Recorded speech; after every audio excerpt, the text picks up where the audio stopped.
Audio Jungle.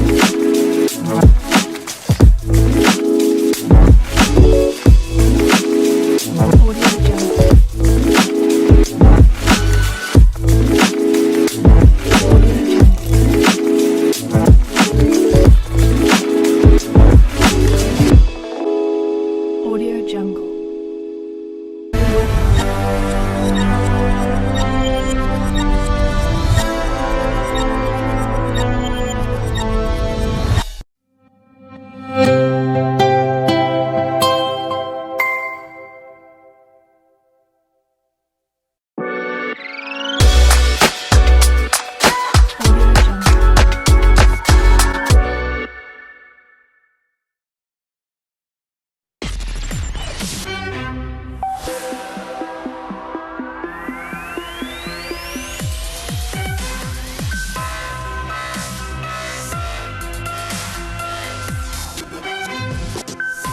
I'm Caroline Hyde at Bloomberg's World Headquarters in New York.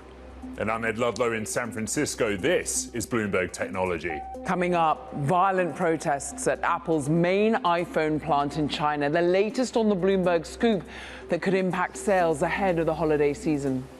Plus, Sam Bankman-Fried says the FTX empire quickly went from $60 billion in collateral to $9 billion, according to an apology letter to staff. More on that and how SBF got his start on Wall Street. And Elon Musk is having second thoughts about that moderation council after saying activists broke the deal. More on that and Musk's new trend of quoting, well, himself. Meanwhile, though, let's check out these markets because had a bit of risk on. Another second day of trading in the green. S&P up by 0.6%. The Nasdaq actually up almost a percentage point. This all comes after the Federal Reserve minutes that came out at 2 p.m. today. This, of course, giving the meeting little tidbits from what was being discussed. And the key takeaway, Ed, is that maybe most of the people at the Federal Reserve right now don't think that we should be hiking at a pace of 75 basis points and into infinity. They do think that we're going to slow down the pace. We do think, therefore, maybe a peak in terms of this rate hike cycle and indeed, therefore, inflation. We're seeing also the riskier assets like Bitcoin getting a bid, but currently flat on the day that we know the change of time is what happens here. But 16,473. Notably, though, volumes are very low on Bitcoin. In fact, volumes are thin everywhere as we've got a holiday shortened week. But a 3-month low for Bitcoin, and flip it on a gear, because also what's at a 3-month low? The VOX, the volatility index, the fear gauge. We are seeing perhaps some muted volumes there and maybe just a little bit of, well, overall lack of concern that really isn't evidenced by what we all talk about in the media, Ed.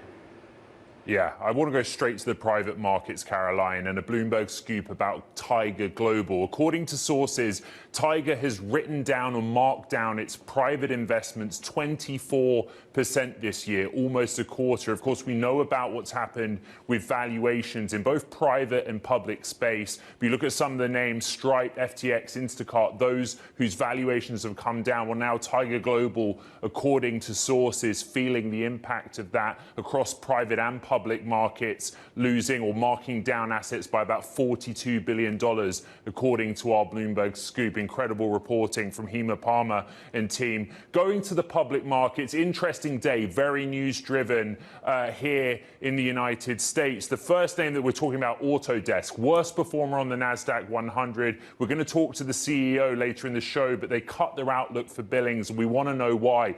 Cooper jumping by the most since 2016 when it went public, up almost 30%. Another Bloomberg scoop. According to sources, Vista Equity Partners has opened talks to acquire that software name. Tesla, finally, Tesla rebounding in what a way, almost 8% higher after just ongoing declines in that stock. A number of names in the market saying the sell-off in Tesla was overdone, including Morgan Stanley. Well, the market thinks so too. And lastly, Apple, interesting, closing up 0.6%. The big report overnight, protests at that factory in Zhengzhou, the key production site for the iPhone 14. I know we're going to get into that story, Karen. Let's do that right now, because we want to dig into what happened at the main iPhone making plant in China. As you say, Ed, hundreds of workers clashing with security personnel after almost a month under tough COVID restrictions. We're pleased to say Bloomberg's own Ian King is here for more details. And Ian, you follow Foxconn in particular. And, well, had this been anticipated? What sort of an impact does this have on the output and the production as well as the people? Yeah, I mean, from an Apple perspective, this is not entirely surprising, given that we've seen increasing pressure in China, you know, people essentially fighting back, being sick of these COVID lockdowns. So for Apple, this isn't surprising, but it's also kind of worrying that this is an escalation, that we're actually seeing some form of open protest and open resistance to these rules. And you know, if you take Foxconn's word for it, everything's okay now, don't worry, it was just a dispute and we'll deal with it in the contractual framework and everything will be fine. But in the overall context of what's happening in China, you know, the videos that some of our colleagues were able to take a look at for us and get hold of are very worrying. Ian, you cover a broad range of technologies for us at Bloomberg, principally the chip sector, but also kind of supply chains more broadly. This is like really difficult for Foxconn, but what does it mean broadly about US-China relations? Because technology is basically at the heart of that conversation, right? Yeah, 100%. I mean, you've got an escalating trade dispute between the world's two largest economies, and what's being used by the US as its chief tool to attack China or to hold China back is technology, and semiconductors in particular. So you have this escalating dispute, but at the same time, that part of China is an absolutely crucial part of this diverse, wonderful, call it what you like, complicated supply chain that spans the globe. So much of the world's electronics economy goes through that part of the world. If we can't rely upon that, if there is going to be increasing difficulties of doing business there, then there has to be some huge changes. And those changes, at least for investors, are going to mean initially huge amounts of costs and a lot of time probably to relocate some of those factories and some of that, you know, expertise that exists there. One to watch, no matter who you are, from a personal perspective and indeed from an investor perspective. Ian King, thank you for taking some time with us today. And let's continue this conversation. Let's get the investor perspective. I'm very pleased to say that Anne Berry, managing partner and founder of Threadneedle Ventures, is with us, an investor in Apple, also an investor in Disney and Amazon and Meta. So many conversations to be having with you, Anne, at the moment. And let's just talk first and foremost about the Apple conversation. How worrying is this sort of violence erupting? One that you'd already braced yourself for, perhaps? Well, the reason I find it so worrying, Caroline, is this is at least one we know about. Which are the ones we don't know about? So as we look ahead to how we roll out at the end of this year, which has been a very tentative one, coming into the holiday season, if more of this is happening across China that we're not aware of, it means we are going to get some more bad news on supply chains as we head into the beginning of the next one. That's what I'm looking out for, certainly in the public markets. Hey, Anne, this is a really interesting story, right? Why are we concerned about Zhengzhou? Zhengzhou accounts for 4 out of every 5 iPhone 14 Pro handsets made, right? When you look at the stock story, the equity story, are you worried? You know, this is a stock that's fared better than the S&P 500, but it's still down, and there are a lot of voices in the market saying, I'm not sure how impactful this will be in either direction for Apple. Well, you heard from Ian just the importance of that part of the world in terms of the concentration of chip manufacturing and consumer electronics manufacturing. I think in terms of the impact on the Apple story, the much bigger one has been around global demand. Everyone's accepted that supply chain disruption is going to be par for the course for a little bit longer. The big uncertainty right now is how is consumer sentiment? How is consumer debt going to start to dampen expenditure on discretionary items such as the iPhone? And when is inflation going to abate so that disposable incomes start coming back up again? I think those are the bigger drivers for the Apple story. And let's delve into that a little bit more, Anne, because, of course, you do have a wide array of investments and, indeed, areas that you like to focus on, retail first and foremost as well. Talk to us a little bit about, as we anticipate, how Apple products will sell, but how every product will sell in the next few days. What is the consumer looking like to you? Well, you're really seeing, Caroline, and we've seen this, this isn't the first time. We saw this in 2008, 2009. My background's private equity, and whenever this kind of dynamic came about, we would look to try to find two areas of retail to focus on, and including in tech and consumer products that are tech-oriented. Higher income consumers tend to do fine. It is the lower income households that really struggle. The higher income individuals and consumers tend to trade down. We've seen that with Walmart. I'm sure that some of the Best Buy news that we saw where people were bargain hunting, that's your higher income consumer trying to go and find really great deals right now. That's not your struggling household that's really been hit the hardest by inflation, really been hit the hardest by energy prices. So I think we're going to see value retail do very well because everyone's going there. And I think we're going to see luxury hold up when it comes to things like gifting and special holiday season expenditure. It's really bifurcated, isn't it? Absolutely. And it's painful, as always. The same people seem to get hurt, the same people seem to win. But interestingly, do the same players win? I'm thinking also of Amazon, which you have a big exposure to. This is a company that's become so large in every part of our lives, whether it's the way we consume, the visuals, whether it's about the way we spend. Are they going to do well navigating this environment? Do you know what I love about Amazon, actually, Caroline? And you know, I've talked about this in the past. I think that Amazon becomes its most innovative and its most creative, and frankly, it's gutsiest when it comes to these kinds of environments. So Amazon really announced that they were going to be launching telehealth services. I'm sure you saw that. They've been trying to push into healthcare. They bought PillPack. They've been looking at ways to integrate pharma into their Prime services. But this is where you see the Amazon stepping back and saying, okay, how am I going to allocate my capital now? It's actually not going to be on consumer stuff. It's going to be in services in places like healthcare. So I think those pivots are actually the strongest indicators right now for where we're going to see longer term investment trends. And another huge story of the week, Disney. Bob Iger back, Bob Chapek out. Your reaction, please, as an investor in that company. Well, I'm going to start as a Brit, since there are now three of us here, but I was playing... The fourth so far, we had Ian too. Really. So I was playing Take That Back for Good, almost, as the kind of the jump-off for when I saw that announcement. Look, I think it's very good to have a safe pair of hands back in the saddle.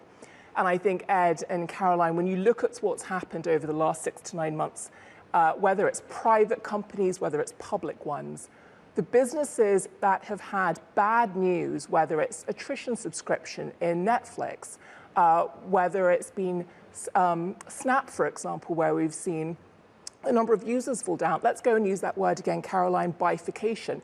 The ones that have at least come out with a plan have been rewarded. Netflix. We don't really know if it's going to work in the long run with their ad tier, but they've been rewarded. The ones with no plan, Snap, have been absolutely punished. Disney, to me, is going to be a little bit somewhere in the middle right now. So we've got a trusted, safe pair of hands back in the CEO seat, but we need to hear what the plan is going to be. And until we hear what that plan is, I do think we're going to have some uncertainty around Disney. For the moment, I'm pleased, but I want to hear the details. Hey, Anne, we're so grateful to have you to wrap the news of the week. But just very quickly before you go, give us the Anne Berry 2023 outlook. Oh, you know what? I wish I were the bearer of brilliant news going into the Thanksgiving season, but I've been a bit more bearish than some. And I think that's because we're riding this sort of bubble at the moment of optimism that the Fed's going to start slowing down on their rate hikes.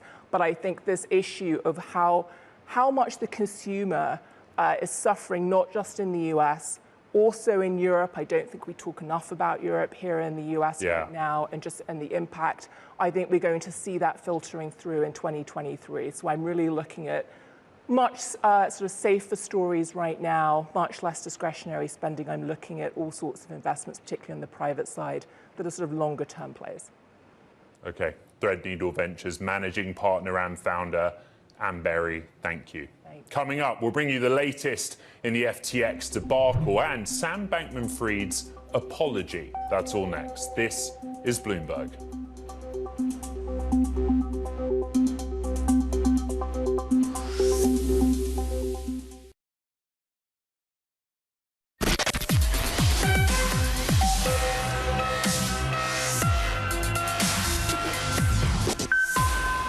It's still the story of the week, of the month, of the year. Let's continue to dive deeper into what propelled the fall of crypto exchange FTX. The founder, Sam Bankman-Fried, apologizing to employees for the crypto exchange's failure.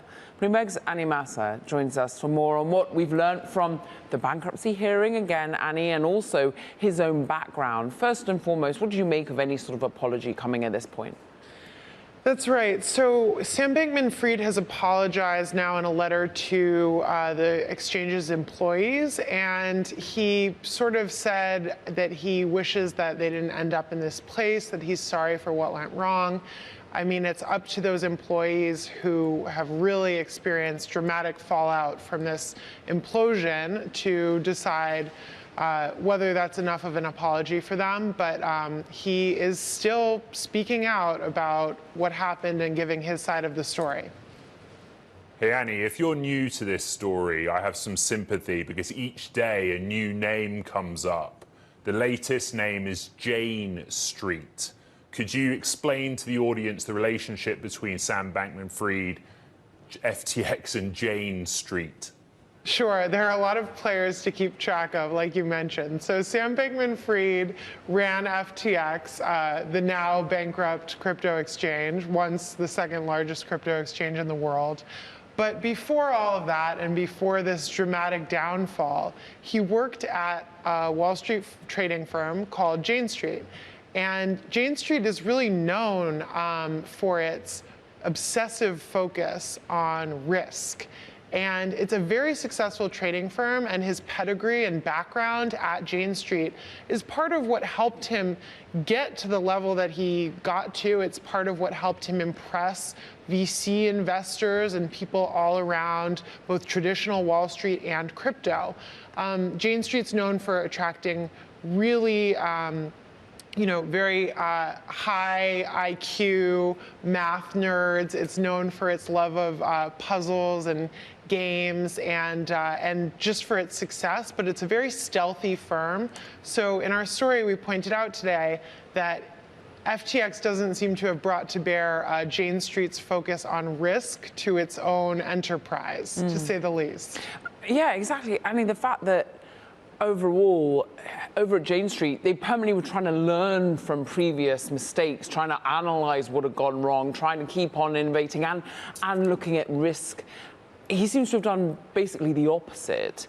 Many would blame because of the stratospheric way in which the company grew. Some would talk it just messy accounting, whatever they want to be divulging of it.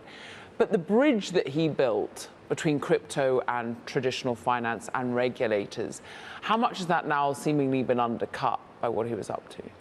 Yeah, so he had this background from a traditional Wall Street firm, from traditional financial markets. Jane Street's an enormous player in ETFs. And Jane Street's, well known and very well respected. So he brought this pedigree really to the world of crypto, and it helped ingratiate him and helped make other, investors feel comfortable with him, and helped him impress the rest of the trading world. So, I mean, what's happened at FTX has really boggled the minds of those VC investors, of traditional Wall Street, and of crypto as well. The way that it's unraveled so rapidly, and the intertwined, really deeply intertwined ties between Alameda, his trading firm and hedge fund, and FTX, and it's really shocked everyone in all of those spheres. All right, just very deep, terrific reporting there from Bloomberg's Annie Massa. Thank you. Coming up, we'll be joined by Autodesk CEO Andrew Anagnost to talk about his vision for the company and how it's navigating a pretty challenging macroeconomic environment right now. This is Bloomberg.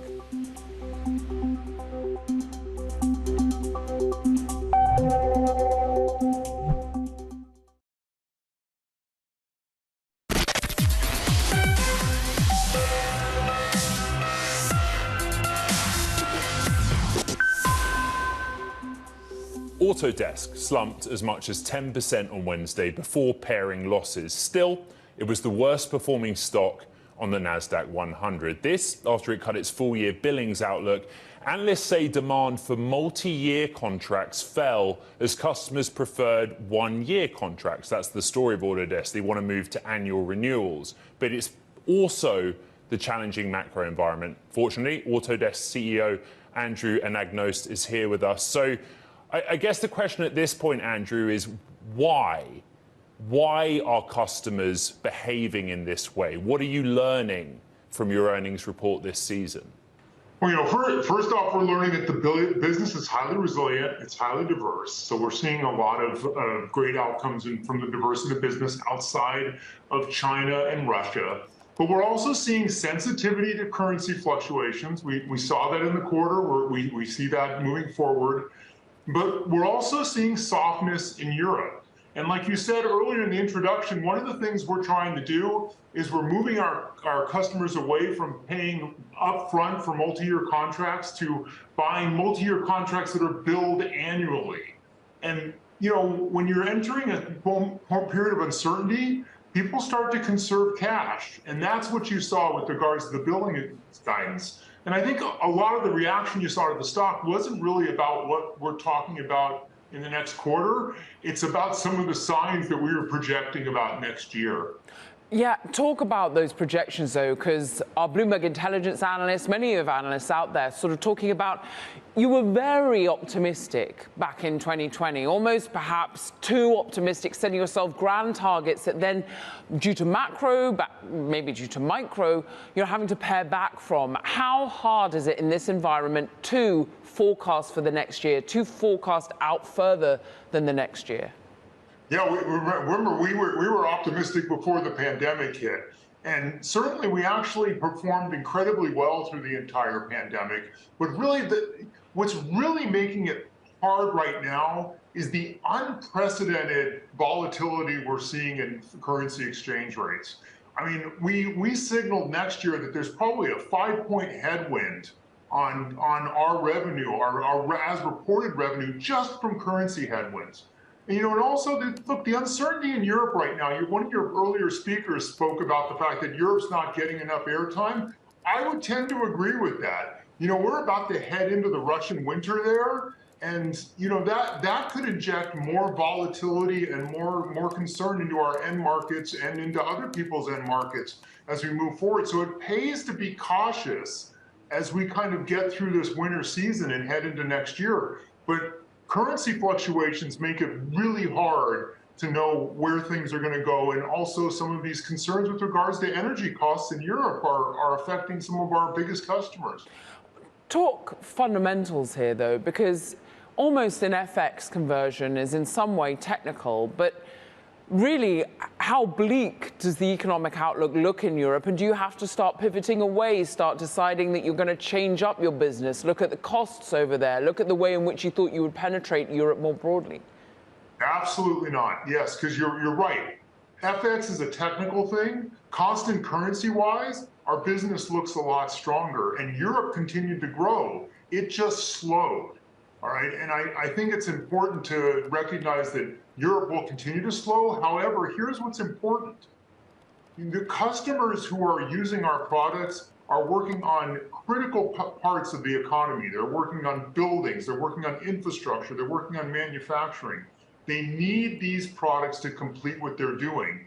And in tough times, what they do is invest in greater digitization. And what we want to do is partner with our European customers, our American customers, our Asian customers to help them digitize more effectively in a world where they're frankly telling us they have capacity problems, labor shortages, material access shortages. They have more business than they can actually execute on right now. And I think that's what we have to pay attention for the long term.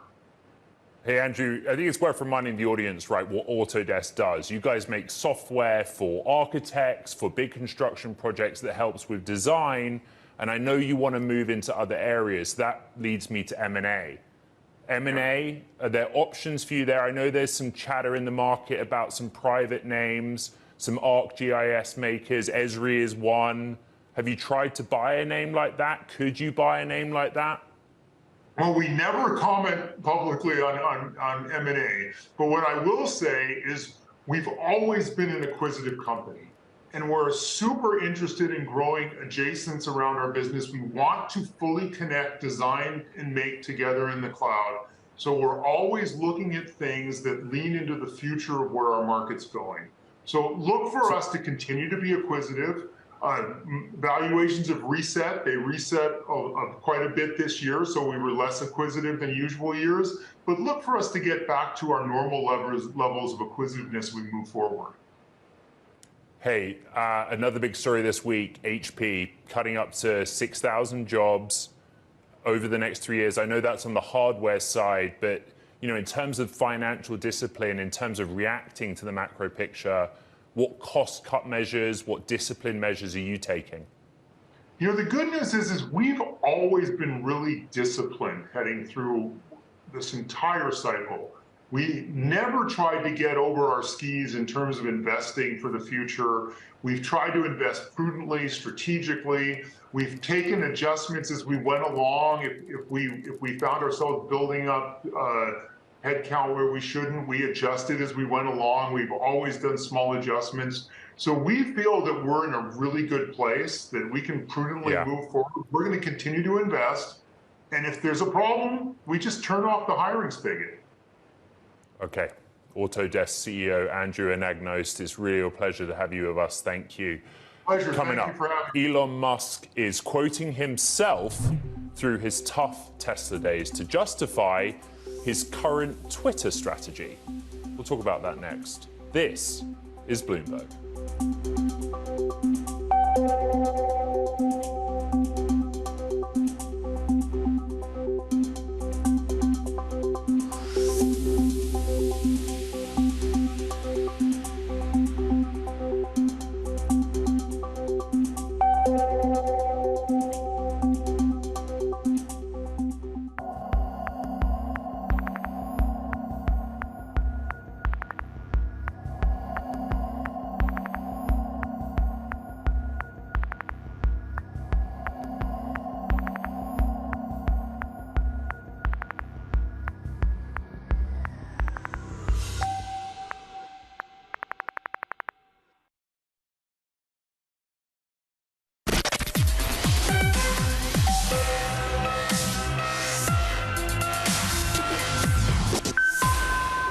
Welcome back to Bloomberg Technology. I'm Caroline Hyde in New York. Ed Ludlow, he's over in San Francisco. And Ed, just talk to us once again, Elon Musk, pulling out another rabbit in the hat in terms of the Twitter saga. What's he doing now?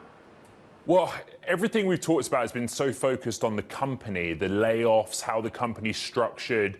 But what about the platform, right? He tweets on Wednesday, the day before Thanksgiving, that activists that he appears to have had an agreement with have reneged on that bargain, on that deal, which was part of his reasoning for forming a moderation council. Go back a few weeks, he talks about this moderation council being a wide and diverse range of voices who would make basically content moderation and policy decisions. Now, the reason I bring that up is that some key things have happened in recent days, right? And you think about the actions that have been taken. He said that he would not reinstate President Trump's Twitter account without being informed by this moderation council. November 18th, he tweets the poll. You see that on your screen. The majority of respondents vote in favor of reinstating Trump. So on the following day, the 19th, he does reinstate Trump, though Trump says he's not interested in returning to the platform. He's sticking with Truth Social. Fast forward, November 22nd, present day, he tweets. Now, what's not clear, does that mean that Musk is done with the Moderation Council and that idea is over? Or does it mean it's been compromised or undermined by what Musk calls activists? We don't know who these activists are specifically, but it's an interesting question because now what we're starting to see, Caroline, is platform decisions, not company decisions, but things that they impact your and my ability, the audience's ability to use the Twitter platform. And let's just talk a little bit also about how he uses the platform himself, because Ed, it's taking a lot, it would seem, Elon Musk, of his own advice on Twitter at the moment when it comes to his management style of Twitter. In a latest column by our Business Week friend and colleague Max Chafkin, he writes that the new Twitter CEO is impressed by points that he himself once made previously as the Tesla CEO, of course, which he still is. Bloomberg's Max Chafkin joins us now to explain. It's a really amusing article, but you're sort of poking at something that is brutally real, that he sort of keeps getting sense of self-inflation by the wisdom he's given in previous years.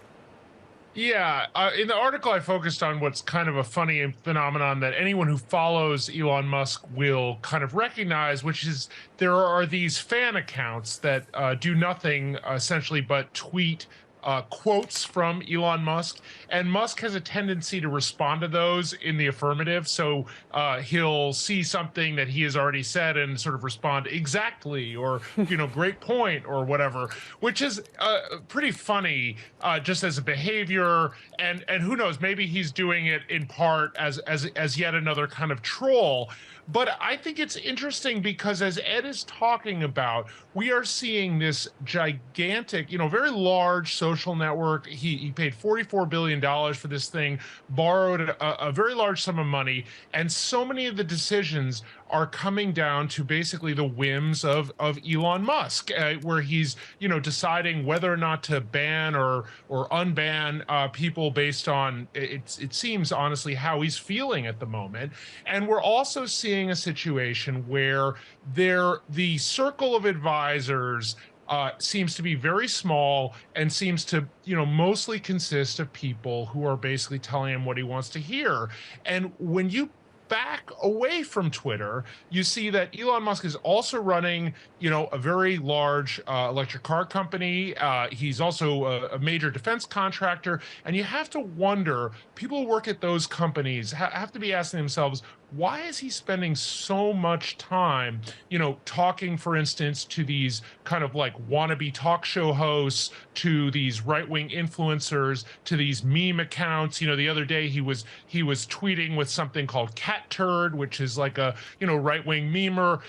It is not necessarily the behavior that you'd expect from somebody who's taking a rigorous or serious approach to running, a social media company. Instead, it's somebody who's treating this basically like an influencer. Yeah. He's playing to the crowd. Yes. Max, you ask at the top of your column, reality distortion field, anyone? Talk to us about that reality. I mean, as journalists, we've come in for criticism from Musk about how we've covered his Twitter takeover. But what we've got to go on are the tweets that he makes. What have you learned from Musk's tweets since October 27th, 28th, when he closed the deal and owns the company? Well, a couple of things. One is, the reality distortion field, that cuts both ways. And I feel like over the last, 5 years or so, as we've been talking about Musk, a point that, lots of people, including myself, bring up all the time is that he's an amazing marketer. And this sense of like a different reality, the sense that anything is possible, that stuff has all really worked to his advantage, and has allowed him to build, the largest, most valuable automaker, one of the largest companies in the world, pretty much against all odds. And I think what we're seeing is kind of the other side of the coin here, where he's in this what feels like a very narrow world, right? He's sitting there reading the mentions, and Musk's point, right, that the journalists are out to get him, or the other day he was accusing the Associated Press of being part of the far left establishment. It's honestly pretty hard to know how seriously to take that stuff. It feels like it's mostly just about trying to juice engagement for Twitter. And, as Twitter has continued under Musk, he's been posting these charts, right, where they gained a million unique visitors over the last week or something, and which is kind of cool, but it feels like, this may be very short-sighted. Max, we always like your long-term perspective. Thanks for bringing it. Bloomberg Business Week columnist Max Chafkin there. Meanwhile, look, one of the things that we're all noticing is the employee exodus at Twitter has been raising concerns about diversity at the company. Lots of pictures circulating of, far more male influence left building with Elon. It's a problem, not just for Twitter, but the tech space at large, of course. And we want to just look at the metaverse now. A new report says women are spending more time in the metaverse and are more likely to spearhead initiatives in the next generation of the internet. But men still hold 90% of the executive positions at organized shaping this emerging market. Now, the report by McKinsey says, quote, women are still locked out of leadership roles, key to establishing an inclusive metaverse. Women hold just 8 to 10% of leadership positions at organizations driving metaverse standards. For more, we want to get into all of this with Savannah Day Goins, founder and CEO of Women X Meta, which aims to place more women at the forefront of Web3 technology. And Savannah, what's really interesting is we went to our audience and we put out a poll and said, A, do you worry about a lack of diversity in metaverse? Do you think it's going okay? Or why should I care? Most said, why does it matter? Tell us, why does this matter that it's diverse? Because I think if you look at the history, women in particular and people of color have been at the center of innovation, yet they don't hold those leadership roles. So if you don't have those voices at the table to make sure that that build has all of the inclusiveness and richness that is offered by innovation and technology, then you're missing out on that opportunity. How are you already seeing that reflected in the very first innings of what's being built in Web3? Well, I think that there are women and there are people of color here, but we don't often get the highlight and the spotlight. And I think that that is sort of damaging in terms of how you think about where we're headed in the future, the democracy that was promised in Web3. But we're already seeing that even when you look at AI and other types of technology, it isn't being fed properly to reflect the diversity of the people that are going to be consuming it. So it is necessary to have that innovation at that conference and at that table. Hey, Savannah, I love what you just said about different types of technology. If you allow me, I just want to draw on some of my reporting experiences of the last few years. I was reporting on self-driving, and I had a conversation with Aisha Evans, the CEO of Zoox, about this very topic, and she made a very simple point. They're designing a product, right? It is a future product that doesn't exist now, a fully self-driving vehicle, no steering wheel, no pedals, but her point was very simple. If you're designing something that is for people of all genders and creeds, you have to have those people involved in the process. Otherwise, the product doesn't reflect your market audience. Is that same principle applicable to the metaverse? Absolutely. It's the same kind of ideal about technology and future-focused sort of living, working, and playing, right? So the ideas are generally the same, that if you want everyone to participate and you want to have a profitable product, then you make sure that everyone has a voice in that so that you actually are a company that can thrive in the next generation. So what do you want Meta and companies like Meta to do, Savannah? You know, Meta dominates the market for virtual augmented reality headsets right now. They're kind of the real world manifestation of the metaverse. What can they do to solve this problem? Well, I think it's pretty simple, that you just need to do an outreach to those large groups of people who are sitting here waiting to actually participate. I think what we look at is Web3 is already starting to prove that there are individual entrepreneurs who are out here innovating and creating for the next generation. So if you want to participate and you are not already in Web3, then you're going to have to reach out to the people here who are building and who are creating. So Meta isn't just there as the only company that is making a difference here. It's actually some of the independent entrepreneurs who are. We did see, particularly perhaps in the NFT space, women coming together. So a lot of it was felt celebrity endorsed in some way, but coming together and trying to say, let's build in that way, it was like art that's reflective of women. Unfortunately, I think a lot of the art that got made was basically hot women, which I don't think is actually all that inclusive. But I'm interested in what you think can be done in the here and now that stops, for example, when Apple first released its health app, there not being a period tracker. Like, that was sort of an evidence in that particular form of Web 2, where a lack of female engineers and building the software had an impact. What's being lost now, and what is more optimistically being built by the women and the people of color already at the table? So I think what's being missed now is that the opportunity to actually have a very expansive idea of what the metaverse can be. Because I think what we often look at is just the technology, but we don't think about how the technology can actually solve century-old problems, right? And I think, like, for example, we have a healthcare system that is really crippled, right? And if we can find ways to actually look at it across the globe as to how everyone is innovating and sort of bringing that together into how the metaverse can be used to solve that sort of problem, that would be fantastic.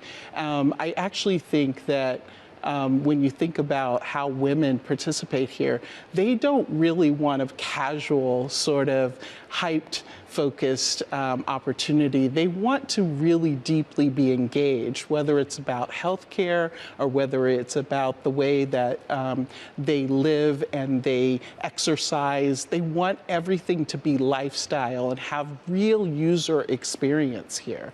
And that is what women bring to this.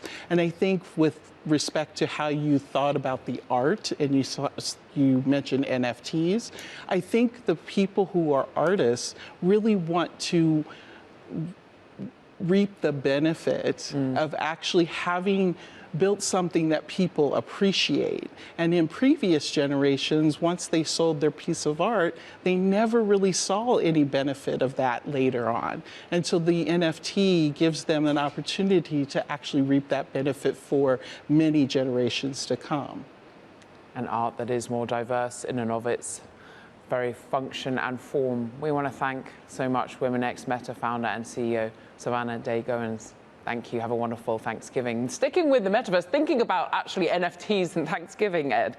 I don't know if you saw that Macy's is doing its first ever NFT parade balloon. Basically, right here, right now, you can go on and vote what you want this non-fungible token element of a balloon to look like. And then it will be a reality in real life come 2023, Ed. It feels extraordinary timing to be doing this, but I'm kind of hopeful that these sorts of brands, very old brands, are still very much focused on the digital and the here and the now. Macy's parade is a mainstay for a lot of households.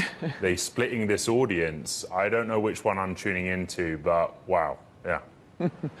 Meanwhile, coming up, we've got so much more to get ahead of our Thanksgiving turkeys. The case for Bitcoin we're going to discuss going forward, and how regulation will shape crypto markets. This is Bloomberg.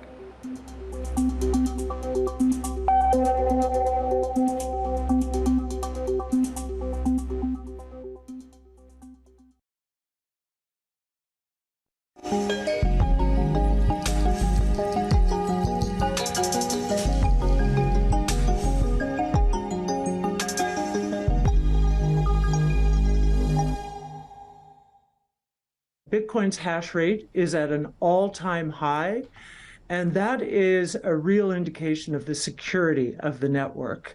On Ethereum, we're seeing the total value staked at 24 billion. That is an all-time high. So we think the infrastructure is working beautifully. ARK Invest's Cathie Wood justifying recent investments that she's made in Coinbase, in crypto, and she's sticking with her prediction that Bitcoin will hit $1 million by 2030, all, of course, despite the current furor around the fallout of FTX, of Sam Bankman-Fried. Joining us now to discuss all of this, Elise Killeen, founder and managing partner at Stillmark VC, who invests in Bitcoin-related companies. And to that end, Elise, how much has your world been overshadowed by what currently is unfolding with FTX, which is sort of a centralized part of the decentralized future and hope. But I'm interested whether you found an uprooting of your world too. Caroline, Ed, the biggest lesson here is that the value is in Bitcoin and self-custody and not crypto. And that's a lesson that we get in every bear market when the tide goes out. So as long-term equity investors, Stillmark is focused on the accrual and build of sustainable value and enterprise value specifically. And that hasn't changed in any fundamental way. Instead, I think what's happened here, I hope, the silver lining is that fraud and dishonest narrative has been washed out, which is necessary for the ecosystem to advance as a whole.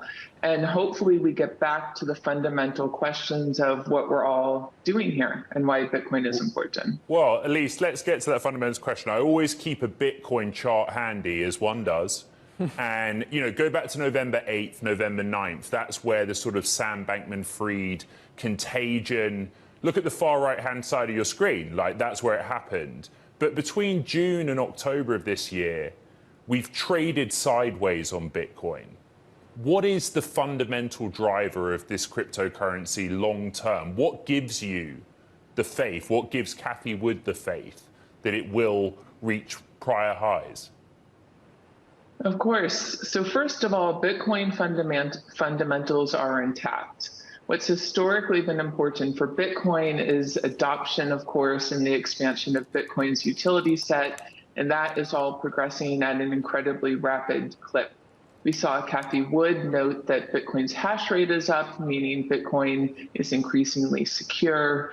And in addition to that, we're seeing Bitcoin holders become more sophisticated. So as an example, after the FTX collapse, there was a spike, a peak in the sale of hardware devices that can allow Bitcoin holders to hold and secure their own Bitcoin.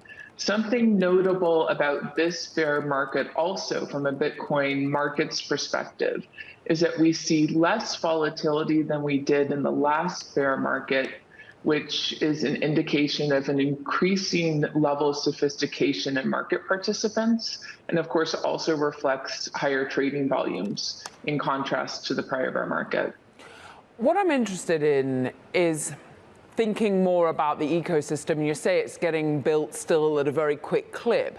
What helps or hinders right now? It's interesting that in the state of New York, Kathy Hochul, the governor today, is sort of talking about a moratorium on crypto mining. And that seems to be explicitly more about a proof of work rather than proof of stake and just basically energy efficiency here. But how much does that hinder, perhaps, the overall focus on hash rates, on Bitcoin as a process, and indeed building around it?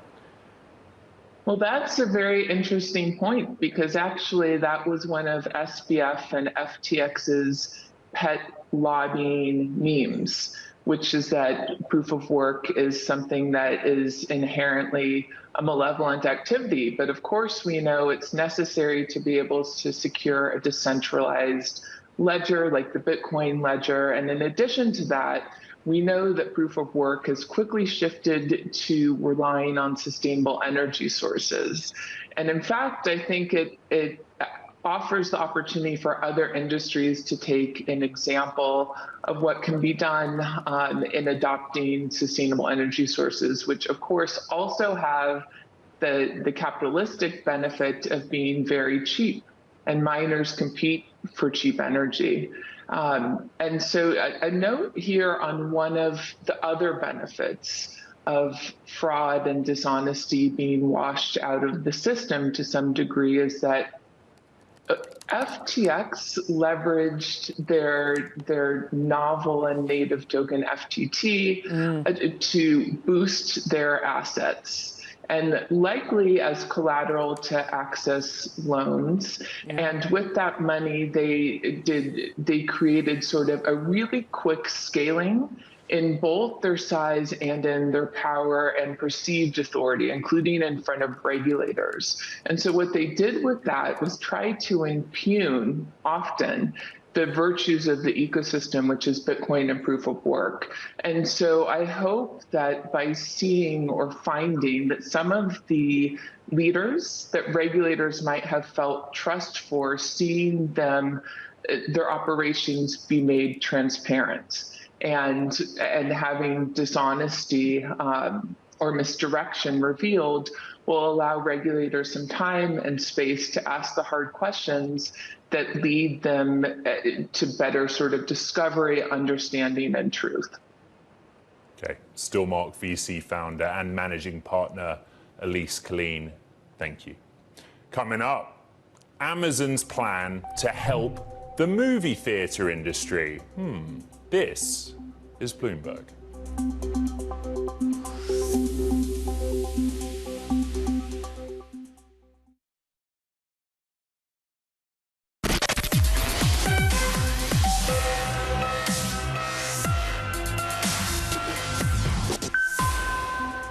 Going viral today is a Bloomberg scoop on Amazon's big plan for its content budget. Well, we've been making TikToks about it because Amazon will spend more than $1 billion a year to produce movies, Ed, that will release in theaters, and the largest commitment to cinema by any internet company, according to sources. Now, that will be, 12 to 15 movies per year, and the news sent AMC, Cinemark shares powering higher because Amazon has been somewhat of an ally to these theater groups, while other streamers like Netflix have sort of struggled with a strategy to release content on their service in theaters or indeed simultaneously between the two. That said, though, of course, Netflix actually releases dozens more movies a year compared to what Amazon produces.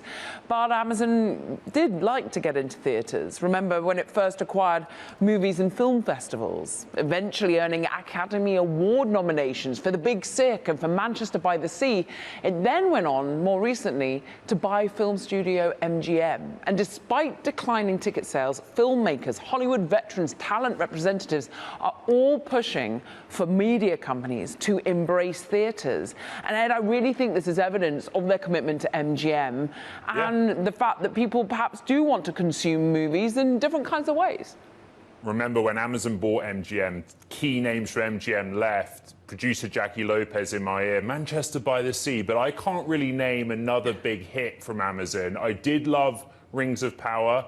That's a TV series, right? Yeah. Interesting to see what happens. Yeah, the fact that they're doing this two-pronged approach now.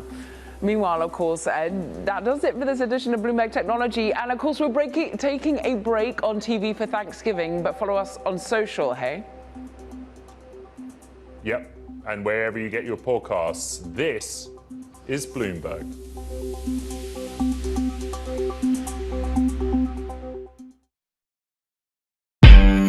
Audio Jungle.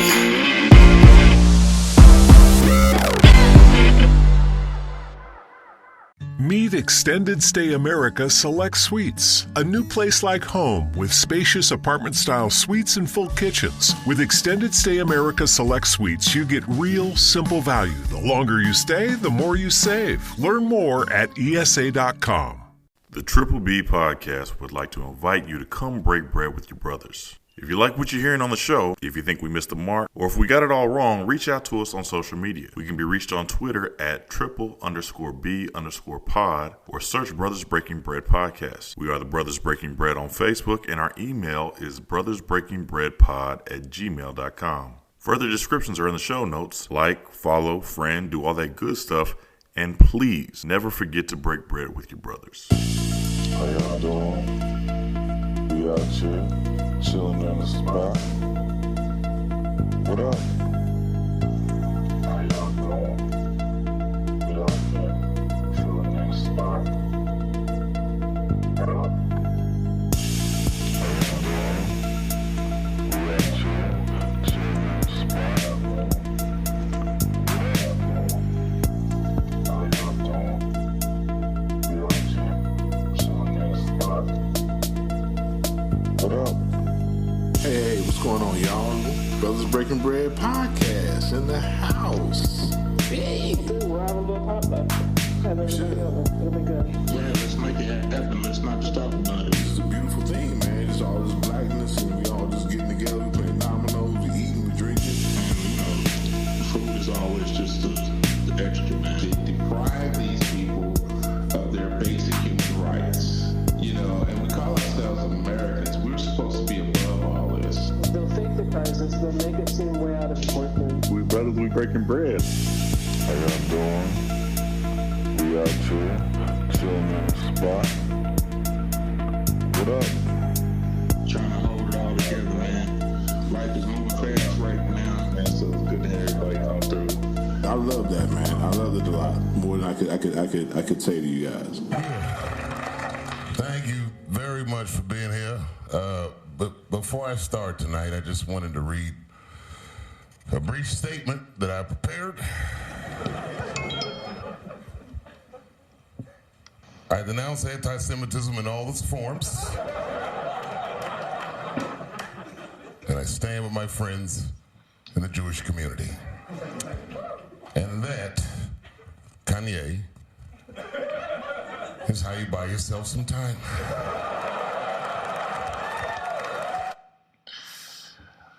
Welcome to the Brothers Breaking Bread. We out here trying to buy some time too. Word.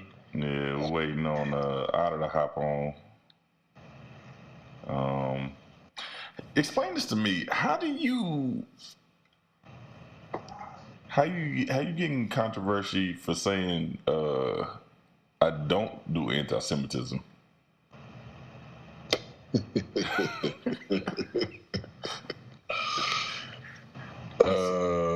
Your first name has to be Dave and your last name Chappelle. Yeah. Goes back to who's delivering the message. Indeed, kill the messenger. So, we in the building, people. It's our pre-Thanksgiving episode. Mm.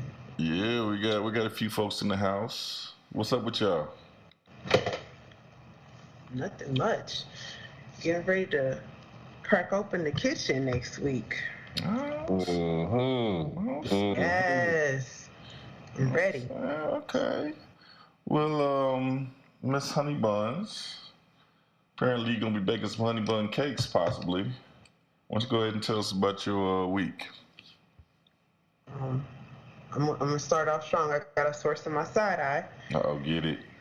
So today I had to go to the office. Went to the office, dressed pretty nice, as I usually do.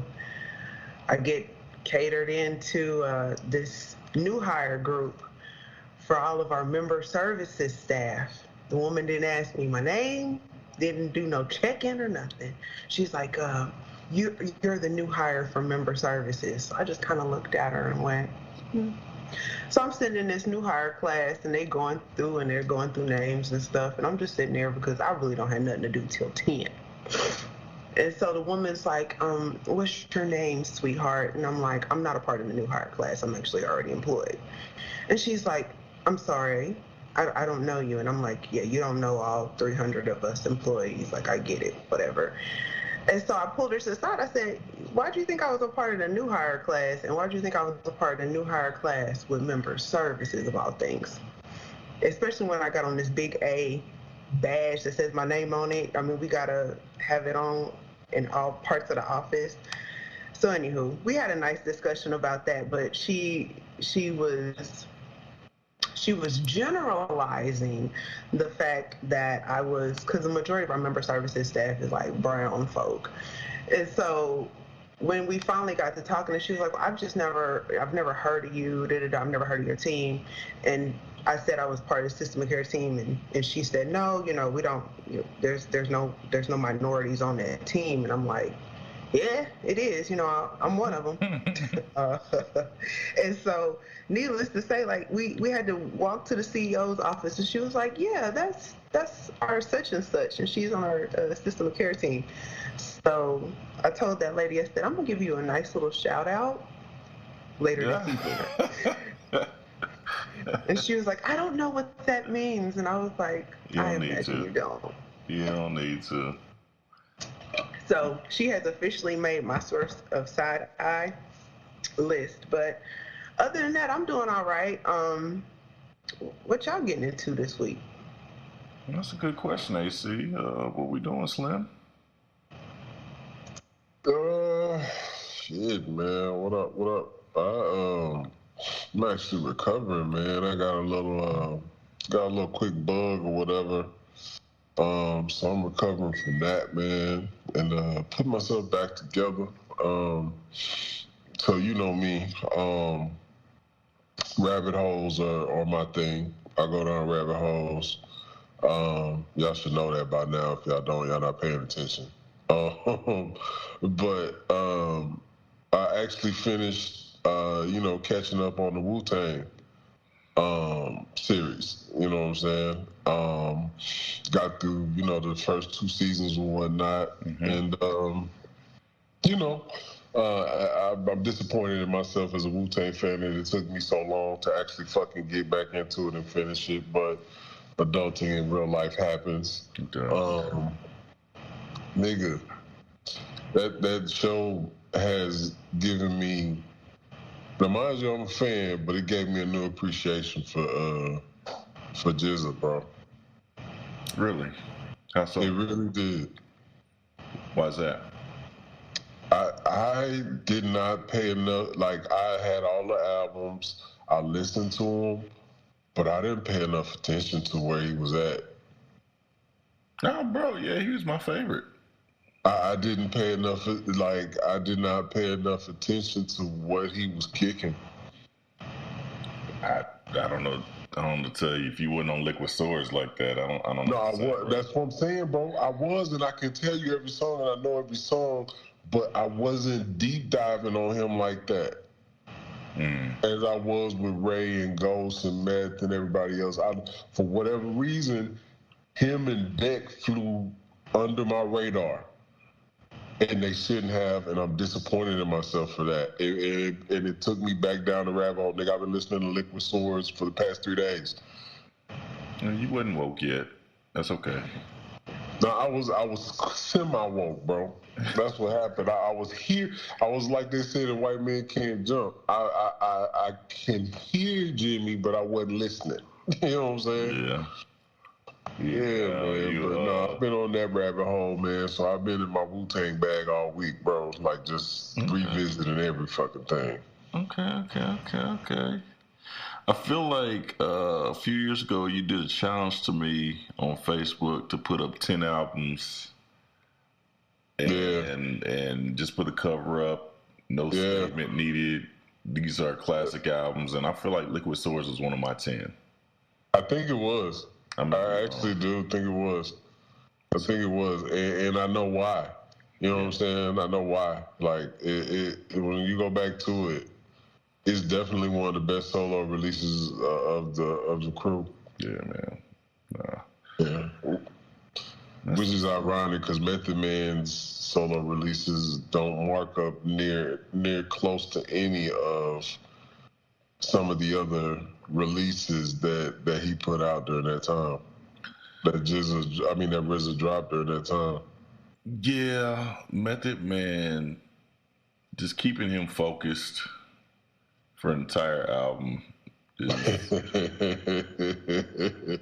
but you let that nigga get up on 16 and it's a problem, you know. Yeah, I think that was his camp though. That's what breaking down the dichotomy of the show, like Deck, Meth, U-God, that crew, they was good for 16. Meth was just so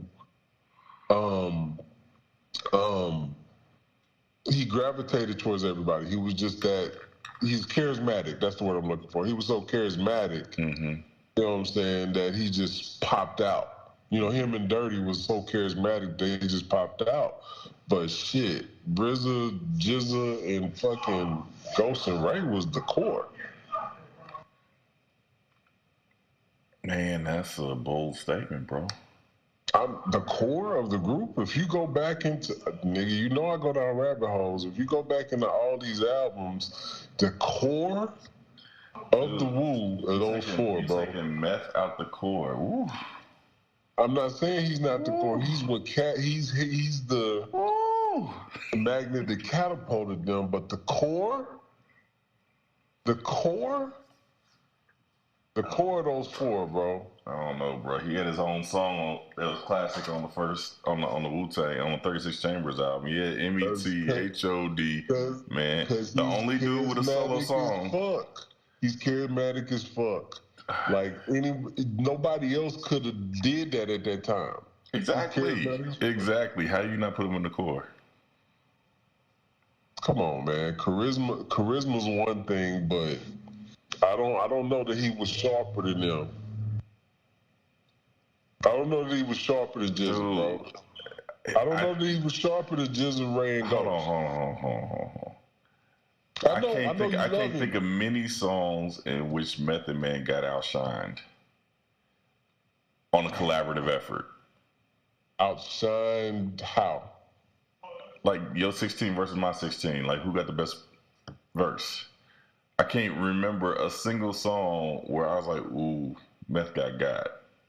Revisit that, man. Go revisit your Wu-Tang 30. I know it's out there, but I can think of several songs where Meth came through shining like, you know what I'm saying, like a lighthouse, bro. I don't know what to tell you.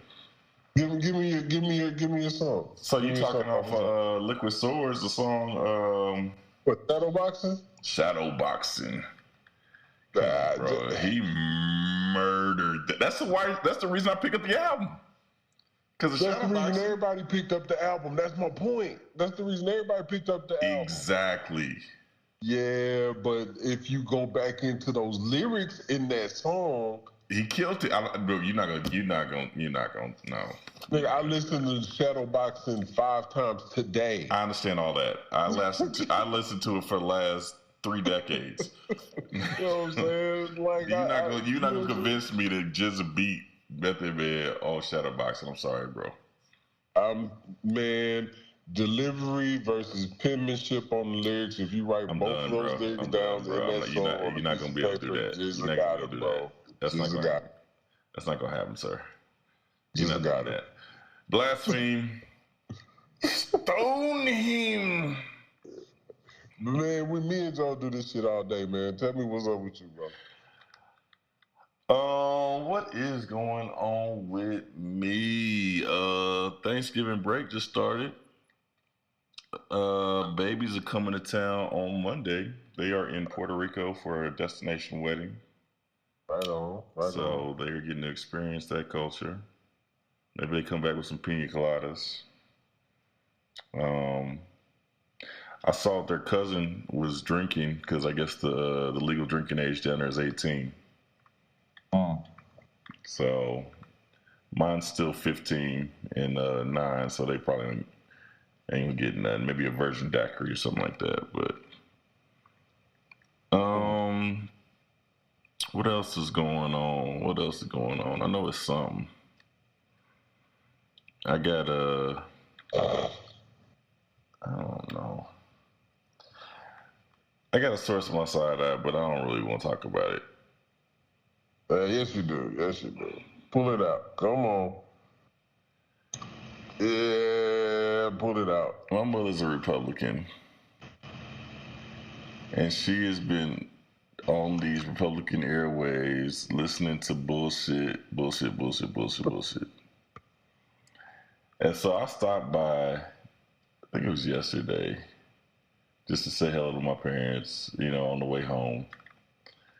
And she started a conversation. What she likes to do is what AC likes to say. She likes to throw rocks and hide her hands. She'll want to start a conversation about politics and then go in the other room and don't want to talk about it. So then I'll get a fucking few paragraphs on Facebook or Messenger about it. And so what she said is that Frederick Douglass thought that the Constitution was anti-slavery. What? Yeah. What? Okay. She be listening to Focus on the Family and like she used to back in the day. She used to listen to Rush Limbaugh. She be on that bullshit, bro. It's not the first time, though. You said mom's a pull day. You said she pulled one out at Niecy's one time, and you was like, yeah, it'd be like, whoa, chill. Yeah. Yeah. I feel like this is related to that one. It was on. Okay, so she was further on the idea. She's trying to hand me a video, and it was showing me like the first Republicans who were black in the House and Senate. And I know that, okay? Right. And she was trying to tell me, this is a video telling me the real. And I said, who's not telling you the real? She was like the 1619 Project. And I was like, where the fuck did they lie? You know what I'm saying? Well, she didn't heard that they lied from, you know what I'm saying, whoever the fuck she listened to on the radio. And so that led to a little argument. And so I really want to stop the show right now and fucking argue with her ass on Messenger. That's really what I want to do right now. She over here telling me that the Constitution was not was anti-slavery. And I was like, so I went out and pulled the fucking 3 clauses. The 3/5 clause, the Fugitive Slave, the Fugitive Slave Act, and the Transatlantic Slave Trade Clause. You know what I'm saying? And point out that, you know, this shit's baked into the fucking crust. Right. Well, she like they changed it. Yeah, they changed that shit fucking 70 years later. I don't know. But that was her. I guess that's her whole. Because isn't she on the? I don't remember. Is she on the other side of the CRT conversation? That 1619 comment tells me she was. Yeah, so I thought you said she was kind of on the other side of the CRT conversation. So she's on. She listens to all that bullshit. All that bullshit comes into her head. She wasn't on that shit till they was on that shit, obviously. Right. But now she trying to get me. So you gonna tell your blacks? It just pisses me off, bro. Cause it's like you listen to some white dude on the radio before you listen to your black son who studies your shit every goddamn. I had just read the Constitution earlier that day because that's the assignment the kids are working on in class now. You know, I had just read the 3/5 clause earlier that day, and she was telling me that the Constitution, as it was written in the time of Frederick Douglass, was not pro-slavery. And I was like, get the fuck. Oh. So I get it, bro. That led to an animated conversation. And then I had my older sister kind of butt in, and I called her a tourist. So darts. Darts for everybody, huh? Darts? Yeah, darts for everybody. Bow and arrows. Everybody can get it. Everybody can get it. So I don't know, man. I might have some real problems. I don't know if it's anger. Is that an anger management issue, or is that like a real attack? Am I responding to like a real attack? I don't know. Kim, help me out. Do we want to go there? I mean, let's go there. Where do you feel? We're here. Feeling? What do you mean we want to go there? We're here. Yeah, you know what? Let me sit with you in this. Let me put my. We're here. Yes. So where do you feel it? Do you feel it in your head or do you feel it in your body? Give me that one. I feel it everywhere. I feel it in every fiber of my being. Like I really want to stop fucking podcasting right now and go back on Messenger. I really do. So do you want to be right or do you want to teach a lesson? I feel like here's we're my going thing. back to that point. I am my mother's child. Exactly. So she has this thing where she wants to. I learned my passion for politics from my parents, specifically my mother. No, you see, you diverted because you would have had to take ownership from what she does and what you do because it's one and the same. But keep going. I don't even know what you just corrected me for. I don't know how it's change. I didn't correct you. I wanted you to keep going on that original thought that you took a diversion. I gotta back up to so you can understand the original thought. Now I've forgotten the original thought because you interrupted. We're not gonna have an interruption conversation because it's just me, you right here. Are we ready? Are we ready? Yes. Yes. So I'm saying to you, I get it from her. I am my mother's child, except I don't see things the way she sees things. And for me, she will try to, bring up a conversation. Mm-hmm. She is a white woman, and she lives with nothing but black people, and she will tell us that the way we think about race is wrong. And I'm like, yo, what the fuck are you talking about? So we look at the Constitution, and I'm supposed to read the Constitution and not read the parts that are obviously about slavery, even though it doesn't say slavery, but it's obviously about slavery. And I'm supposed to come to the conclusion that white people were not wrong for the way they wrote the Constitution at the Constitutional Convention. And I teach this shit daily. Mm-hmm. And so when you tell me I don't know what the fuck I'm talking about, you're telling me the whole thing that I've devoted my life to, which is knowing the government and knowing black history, is upside down, and I just fucking spaz. I don't know. But you really think it's that, though? What else could it be? Go back to the it. What is the it? You said it earlier. You said, I get it from my mother. You gave me examples of what that it is, but what is the it? The same thing we talked about last week. We need to get our point across. Well. But are you trying to educate or are you trying to be right? Both. I think it's both. I was about to jump in and say, I think it's a point when, what I know about Joe is when that itch starts itching, he gotta scratch it. Whatever it is. That urge. Like, he's gotta scratch that itch and it's gotta come out and he gotta get it off his chest. Whatever it is. He's probably texting right now. You in that phone right now? He drafted a message. He's I'm rubbing my palms though. My palms are sweating. I'm rubbing them off on my jeans here.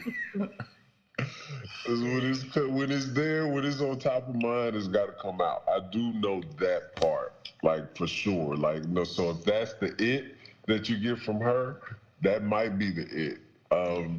That when it's there, it's got to come out, and it don't matter who the fuck's there. It don't matter what the fuck you think about it. You're gonna have to hear my side of this and understand my side of this. Period. No matter what the subject matter is. But you think it has to do with understanding, or is it changing?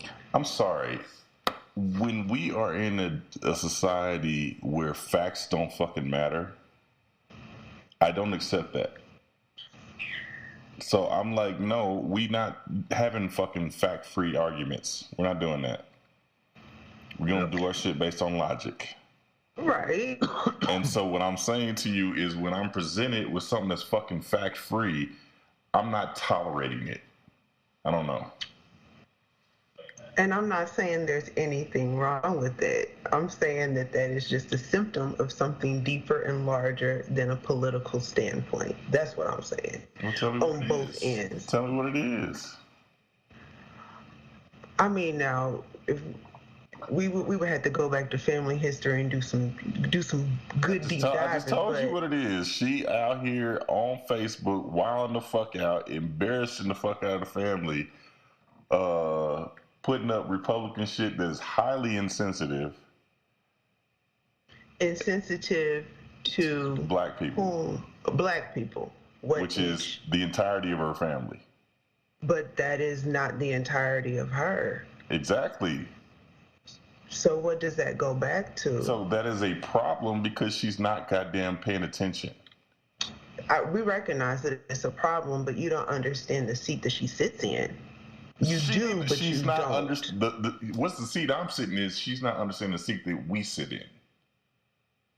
And you want her to be empathetic, but she sounds like she's lacking. She needs to goddamn be empathetic because she's wrong. You're challenging her belief. I'm not saying that she's right. I'm saying that at the end of the day, she believed that there is no slavery baked into the Constitution. Stop. She's wrong. She's wrong. I don't give a fuck what you're talking about. She's wrong. Joe, we agree. Yes. When you're looking at factual shit, that's yes. But what I'm saying is you want me to approach it from a facts over feelings. But you don't. Okay. So if you're looking at it facts over feelings, then the person that you're referring to is ignorant and lacks knowledge. But I don't think it's that. I think it's something deeper. But you're looking at it from a very factual point of view, and I'm looking at it from a system of this is a person of privilege who doesn't realize that their beliefs are. Hold up. Hold up. What's the part? What? Hold up. What? You can't just call my mom privileged on the show. Come on now, Joe. Come on. I can say what I need to say. Hold up. I can say it. Oh, okay. Relax. Okay. Hey, we are approaching I-70 exit 38.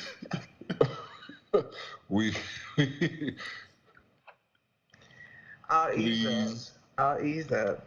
Please make sure your seatbelts are on. Exactly. Don't take the same exit that nigga took when Andy Reid's son was on it.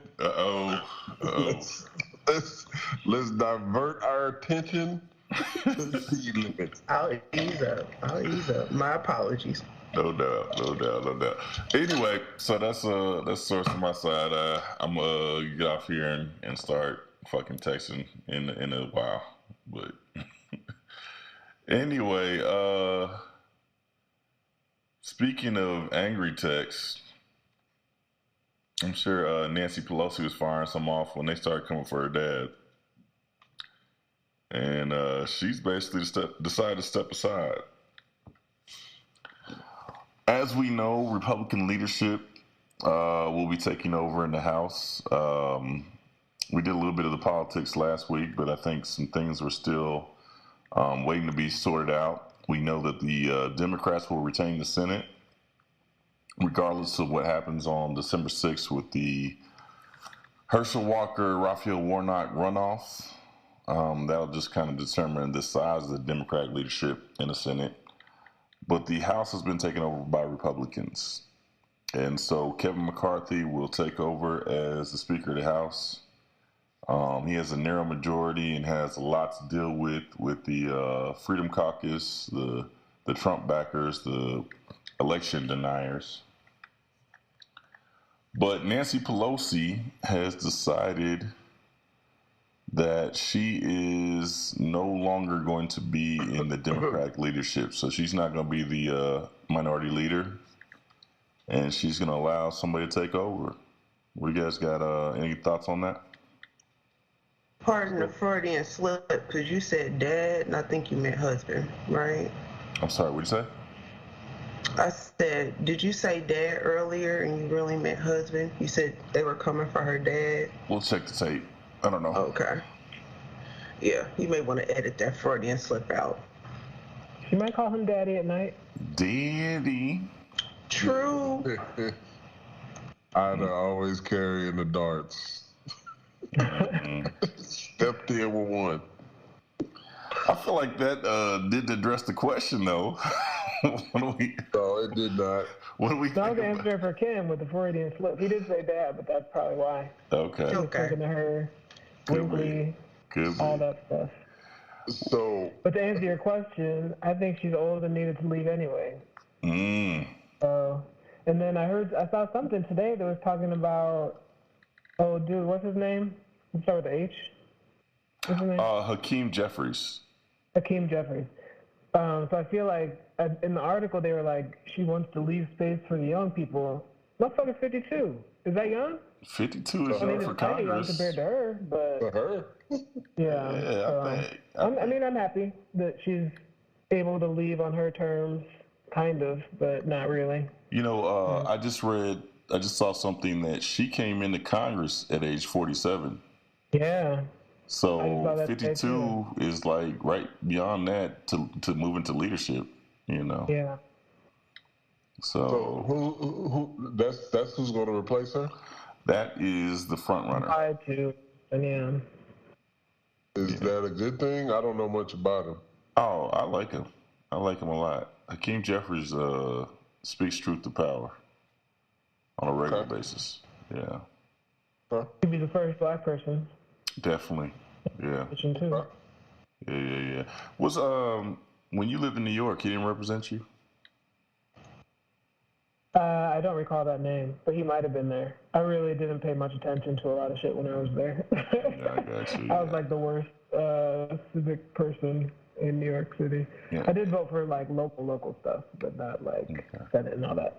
Yeah, I imagine there's a whole bunch of congressional districts stacked on top of each other in the NYC. Mm-hmm. He represents a part of Queens and Brooklyn. Oh yeah, no, I wouldn't have been able to vote for him. Okay. I was in my mailing address was in Lower Manhattan. Okay. Lower Manhattan. Oh shit. There's a post office box, bro. Well, you lived over by you lived in the Bronx, didn't you? I lived in Harlem for a year, and then I moved up into the Bronx for the last 6 years. Yeah. Right around the Yankee Stadium. Oh my gosh, I was like literally right in front of Yankee Stadium. What did you say, AC? I said that's why you got those darts. You had to have them living in the Bronx. Kinda, yeah. Shoot. But no, I think he seems like a good guy from what I mean. I only literally just read about him yesterday, just a little bit, not even that much, just in the little article that they talked about him. And he seems like he'll be good for the people and good for the Senate and good for. I don't know about how he works on like together with the other side or like how he convinces people or anything like that, but he has experience in government that I think will be good for him in that role. If my computer was running a little bit smoother, I'd definitely pull something up from him. He's very convincing, very convicted when he speaks. I can't tell you how well he works and how nice he plays with others. I do believe he was on the House Managers Committee in the second impeachment. I can't remember which one it was. Yeah. What was it for the impeachment? Is that what it was? I think he's one of the House Managers in the second impeachment. Okay. Yeah, I think it might be that. I think I was talking to my sister about that yesterday. Mm-hmm. So he seems like, I think the big thing though is that he's respected by other Democrats that are going to be there, and I think that's a big thing. Mm-hmm. And that I think will lead to people on the other side, because any other parties, Republicans and anybody else, to also try to listen to him or at least respect what he has to say. Yeah. So I'm excited for it. I think it's time for some new blood. I know that Nancy Pelosi was somebody that the right could always lean on to kind of rally the base, you know. And maybe time to move on from her and just get some new blood in and, you know, I guess let them get mad over Hakeem Jeffries the same way they got mad over Barack Obama. That's exactly what's going to happen, too. That's what's going to happen. Now we just need to make sure that he gets protection on any family members so they don't come, some crazy person doesn't come and try to knock them in the head with the hammer. Right. So he didn't get called daddy. Oh, anyway, so again, we're looking at Kevin McCarthy taking over the House as the Speaker and Hakeem Jeffries likely being his opponents on the Democratic side as the Minority Leader. Is it Is he going to be the minority leader because he's a minority? No. Say again, what do you say? Is he going to be the House minority leader just because he's a minority? He's going to be the House Minority Majority Leader. No. He's going to have a new title. Maybe in 2 years. Maybe in 2 years. Okay. So we shall see. We shall see what happens in that regard.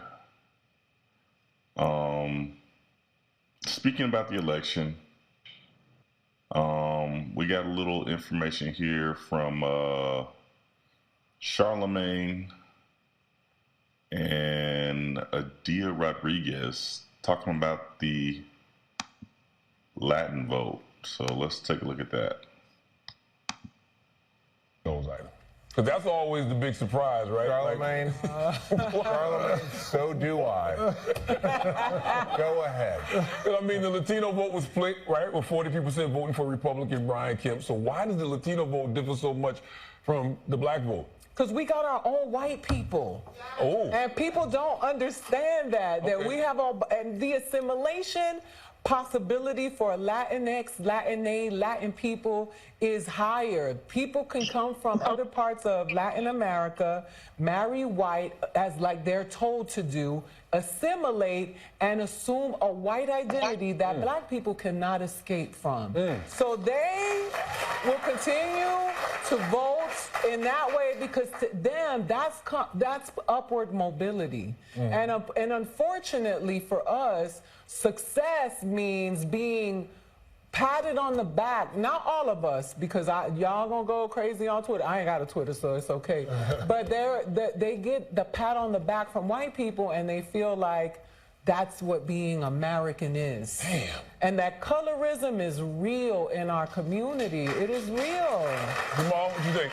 Yeah, I think Republicans do a better job of telling the story of upward mobility, and sometimes Democrats, particularly historically, we've been poverty pimping our communities. Yes. So there's certain aspects, obviously, the issues I talked about, we got to make sure people have enough to pull themselves up by their bootstraps and, you know, live a quality of life that's at a high level. But we got to tell a better story of upward mobility, and the same way we don't engage black people properly, we don't engage the Latino community properly as well. And again, the Latino community is not a monolith. So the more you engage, the more you listen, the more you learn, the more you know how to reach them, meet their needs, and pull them into the process. So Republicans have been outworking us in that area for the last couple of cycles. You know, What do we say?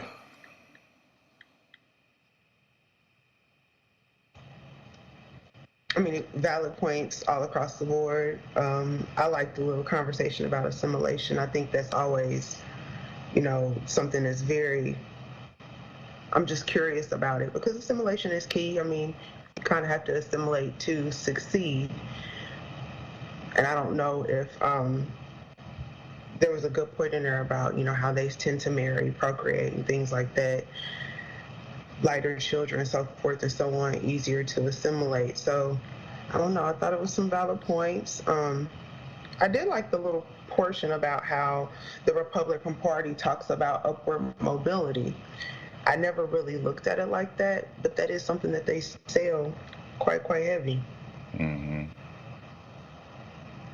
Yeah, I mean, I had a conversation with Ruben, our lawyer friend, this week. Showed him that clip, and you know, we had conversation with Frank, who's from Nicaragua, who was the co-host of the old show, the Nicaraguan podcast. And I mean, that's a very real thing that Latinos sometimes associate themselves as white, and they're not wrong, because I'm studying in my Latin American history class right now with my students that there was a lot of colorism in the foundation of a lot of those Latin American countries. And the people who came over from Europe were the ones on top of society. The indigenous people and the black folks that were brought over were on the bottom of society, and that was the caste system, you know. And broke it down like so deeply, like how many levels of black do you have in you? How many levels of Native American do you have in you? How many levels of white do you have in you? Like, the stratification. I remember one class I took at Mizzou, it was like the amount of labels that they had for people was inordinate. It was just like, it was like white and just like so many different names and different titles that you would have based on how much, what you had in your blood. Mulatto, all that, yeah. So, I don't know, the sickness runs deep. Sickness runs deep. Is there any way to get them off of Republicans and get them over to Democrat? I don't see how if that's what they're already aiming for. I'm interested more in that upward mobility conversation though. That was brought up. You know, how their community sees that as their upward mobility versus what we see as our upward mobility, and how that's being, preached by the Republicans. Well, I don't know that Democrats talk about upward mobility. I think Democrats try to hold the floor down. They don't want you to go into the subfloor, the basement. They want to make sure that the government is there to provide a safety net, but they don't necessarily talk about becoming a millionaire. They say if you get to this certain level, you're gonna get taxed harder. Right. And that's why a lot of people go to the Republicans, because Republicans are seen as the party for the wealthy people. So even if you just like broke as shit but wish you were rich, it's like, well, I'm gonna associate with the rich people. I'm gonna associate with the party that's supposed to be helping the rich people. And even though I make like $20,000 a year, I'm going to protest against rich people getting raised taxes because that's my party, and I want to one day be that rich too and don't want to have those taxes. What they say, association brings about assimilation. Yeah, they do protect. They do believe in protecting what they have. You know what I'm saying? And it's evident that they are willing to play the long game and strategize a way to get what they want, versus, just trying to get what you want right now. Because these motherfuckers have waited out the situation that they are in right now, in the Senate, and and putting motherfuckers like, again, Herschel Walker in play to get that done. So it's evident that they're willing to play the long game to protect what they have. Mm-hmm. Speaking of association bringing about assimilation, what about Kari Lake? Y'all saw that Facebook post about Kari Lake, right? That's that black woman? So Kari Lake was a election denier running for governor in Arizona. She was, mimicked a lot for having home videos that were very well lit. She had a background in media. I think she was on the news out in Arizona. And so very attractive woman, very media savvy, was able to make a good run at the governor's chair in Arizona because of that. But, ultimately fell short because, once again, she was backed by Donald Trump. And a lot of people said that once the election's over, we can talk about it now. It looks like she a black woman. I don't know. What do y'all think? I don't know. I'm not able to share my screen. I'm sure you guys can pull up pictures yourselves. What do you guys think about Kari Lake? Is she black? She looks like she got something in her, whether it's black or some type of indigenous something, but she's got some kind of brownness, some kind of melanated, some kind of ethnicity up inside of her. Yeah, bro, she looks like auntie, not aunt. She looks like auntie. I like that. Somebody said bargain brand Halle Berry. Oh, shoot. I don't know. I say beautiful woman with an ugly soul. I don't know. Mm-hmm. She was out there spewing some hateful nonsense, and still has not conceded that Arizona race, even though everybody else has moved on. So. Is she one of the people that's protesting or fighting against it, or wants to What's the word they use? Recount or some shit? I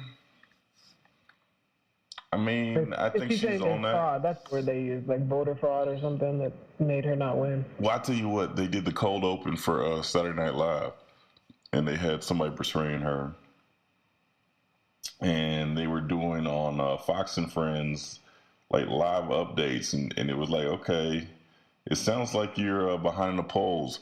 Well, that's what I'm talking about. They be stealing elections, and the whole system is wrong. Oh, wait, we got an update.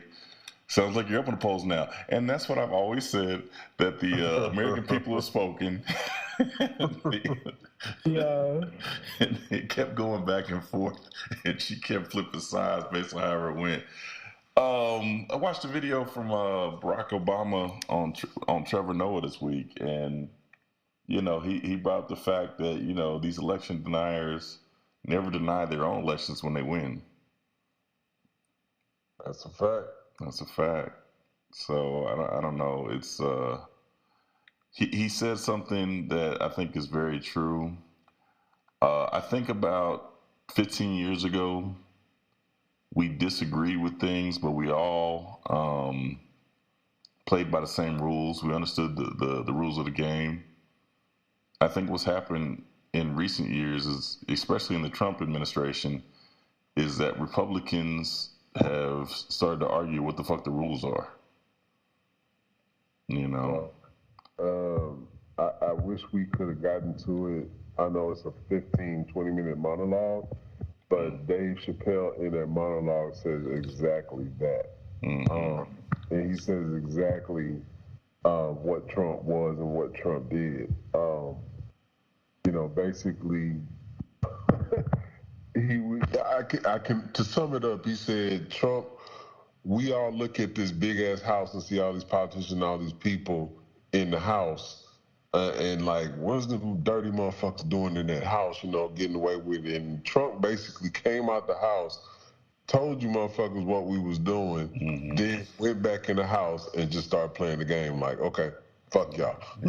Like, basically, that's what happened. So that just kind of let Hell's Gate open for anybody. He said, everything you think we do, we're doing it. Is exactly what the fuck we're doing, and they kept on doing it. And they kept on doing it. Yeah. And nobody batted a fucking eyelash. And actually gave that motherfucker more resources to do even more of the shit that he was doing in there, or that they were doing in there. You know what I'm saying? Like, he's literally said exactly that in his monologue. Well, Trump on day one of his presidency went to war on facts. Yeah, absolutely. Day one, he went to war on facts. Facts are no longer facts. And he went out there and said, I had a bigger crowd than Obama did on inauguration. Nigga, we can see the fucking picture, bro.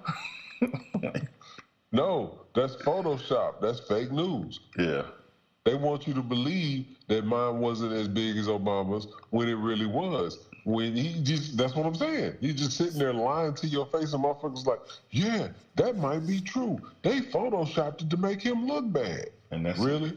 That's what got my mother telling me that Frederick Douglass was okay with the Constitution.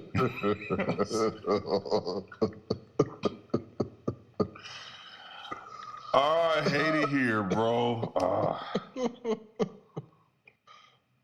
Hey, and it's not going to get any better now that Elon Musk, all you have to do is pay $8 to be verified on Twitter. Nah, the blue check mark, that's just wild as fuck, bro. Somebody got their blue check mark and it changed their profile to be Chiquita Bananas and said, we have taken over Brazil. I was cracking up, bro. Yeah, they doing all kinds of crazy shit. Somebody did it and posted it and changed it to LeBron James and like took his picture, took everything, and just put instead of an S, put a Z for the real LeBron James. Said LeBron James just has announced he is going back to Cleveland to retire, and they're going to draft his son, LeBron James. I don't know, bro. This could be the Wild Wild West on Twitter, bro. Yeah, and it sounds like this motherfucker about to collapse. Probably. I don't know. He's just gonna reinvent it or something. They've lost so many workers, and I feel like more people are going to quit. And then they were saying the people that quit are the ones who like help with troubleshooting and with any like the World Cup is about to start, and they're like, yeah, it's usually like really heavy traffic at this time, and nobody's here to help solve and fix any bugs that are going to pop up. Yeah, so people are expecting Twitter to crash this weekend or whenever the World Cup's starting. Yeah, that's wild. That's wild as fuck. He's gonna reinvent it or something. Fuck it, Elon Musk. Elon Musk's not going to reinvent shit. He basically hasn't done shit himself. Like, he's had successful businesses, but it's never been anything that he's got to start or, like, run like he's doing with Twitter. Like, he doesn't know shit, and somebody needs to get him to stop. I don't know why they sold it to him in the first place. But guess what? He can be president. He doesn't get any credit for Tesla or SpaceX? I feel like I heard one of those. I think I read an article that he didn't start some of those things, though. Like, he's got other people who do the, like, behind-the-scenes shit, and he's the money man. Well, I think there's a talent in that, too. I think that's a skill to be able to acquire know what talent. to invest in, yeah. You know, but not only know what to invest in is different than trying to run a company into the ground. Well, was Tesla not successful? What do you say? Was Tesla not successful? No, I'm saying he's running. That was successful, so he knows where to invest money and how to get people to do that. And his hardcore aspect with that is a little bit different, also because people who join Tesla are very focused on, more than likely, not only on making money, but like saving the earth. And I'm going to work for this company. I'll work long hours because I'm so invested in this. Whereas Twitter people may not be that hardcore, which is what he said he wants people to be in his email this week. And if you're not, you need to quit by Thursday. But I think it's just a different atmosphere, and he wasn't ready for the pushback that he would get in this type of atmosphere that is not like companies that he's worked in before. Yeah, SpaceX probably has a mission. We're trying to get the average person up into space. So maybe that has a different kind of work ethic than we allow niggas to talk shit on the internet to each other. Right? I don't know. I just know it sounds like it's coming to an end. For sure. You don't see it better. Hey, Ada, we didn't get a check-in from you. You wanna do that real quick?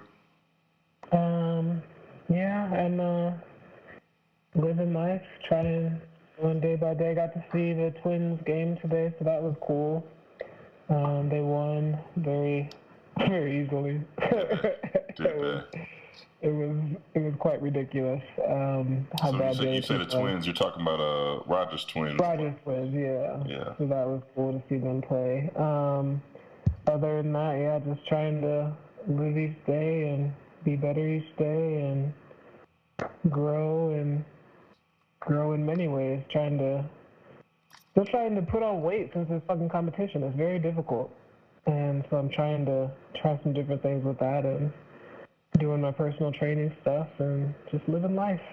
That's it. You trying to put on weight? Were you trying to build muscle, or? You know what? I've been thinking about this a lot, and I think I'm not sure if I want to do the competitions again, because when I did the competitions, from when I started working out to when I was doing the competitions, I lost way too much weight, like 50-something pounds, and I'm a tiny person already, and I'm still having trouble putting that weight back on, and I want to put it back on, and I miss, like, having curves and, like, not feeling different things. Like, today I was standing in the mirror, and I had a shirt on, and in my forearm, like the back side of my forearm, I had my arm up, and I could, like, see my veins in my arm, like, through my shirt. I'm like, this is fucked up. What is this life? I don't like through this. the shirt?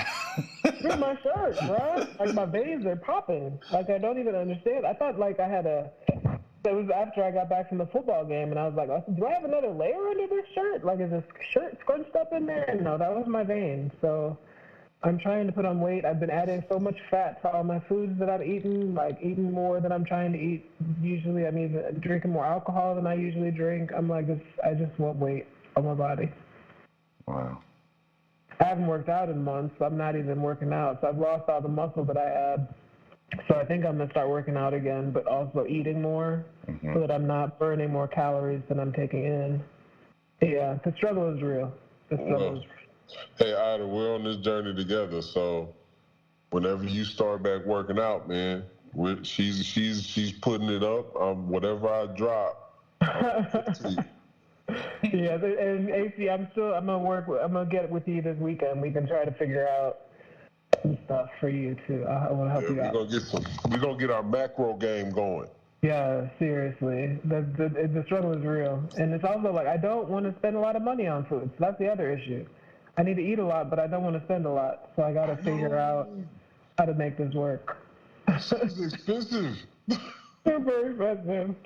So yeah, it's all good. I feel like gaining weight should be easy as fuck. I feel like McDonald's is designed for that shit. Gaining weight should be easy, but I mean, I've also been dealing with a lot of stress in my life, and I think that was, sorry, my dog, I don't even know what's happening. Quiet. So there's been a lot of stress in my life, and I think that made me not be able to lose a lot of weight. I mean, to be able to gain weight. So I was just like staying stagnant or actually losing weight during that time. So now I'm trying to get back on it. So we'll see how this works. That's crazy. Well, it should be easy, but I think another thing is like my body it's been like a year and a half now that I was doing all this stuff, so my body I think has adjusted to that, is acclimated to where it was, and maybe it thinks that's homeostasis, but I need to break it out of that shit because that's not any home for me. Ain't where you want to be, huh? No, not at all. Not at all. Well, good luck to you. I hope all that works out well. Thanks, bro. Okay. Appreciate it. Let's keep moving. You guys, again, are not able to see this, but a Georgia sheriff has ordered an internal investigation to begin immediately after 5 deputies brutally beat Jarrett Hobbs inside a jail cell. I'm going to go ahead and let the audio play.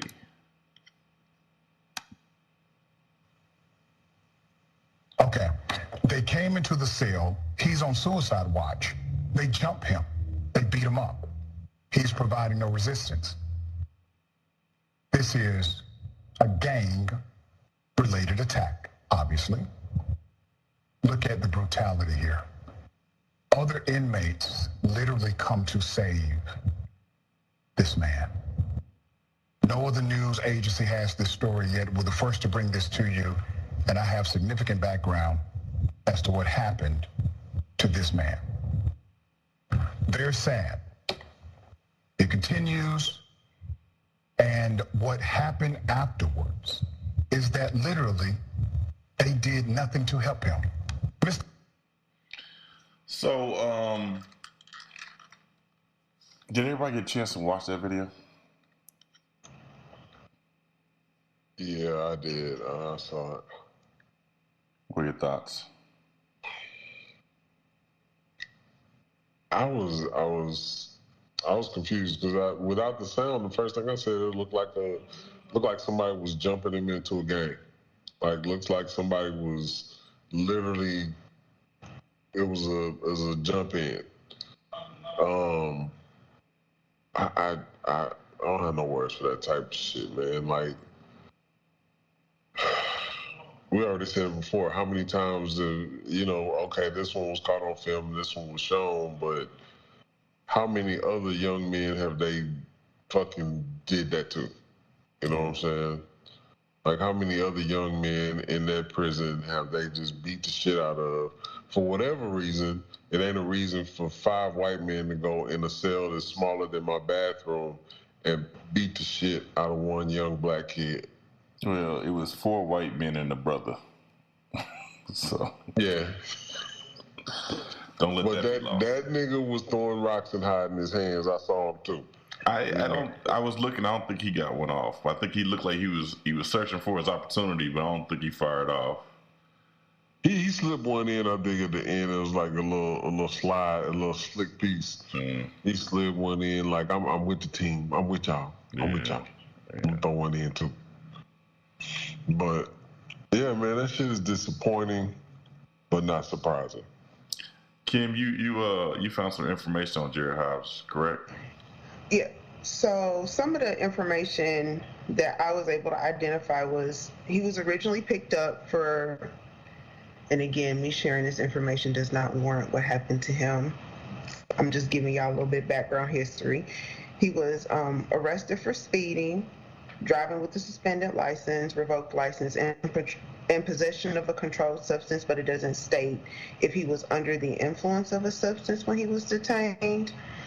But allegedly, he was supposedly kicking the door and cussing is what led to the supposed altercation. But, and again, I didn't watch the video because I'm mindful of, some of the stuff I take in. I'm just sensitive to shit. There's nothing that he could have said or done that, I'm just reading. They said that dreadlocks was pulled out of this man's head, like a brutal beating. Yeah, I can't see any dreadlocks being pulled out, but it's possible. Actually, I think somebody just walked in the cell and might have pulled something out. It looked like it might have been dreads there. But, they were punching him in the face, like, repeatedly, and had his arms tied down while they did it. So, yeah, because he was on suicide watch at the time of the incident.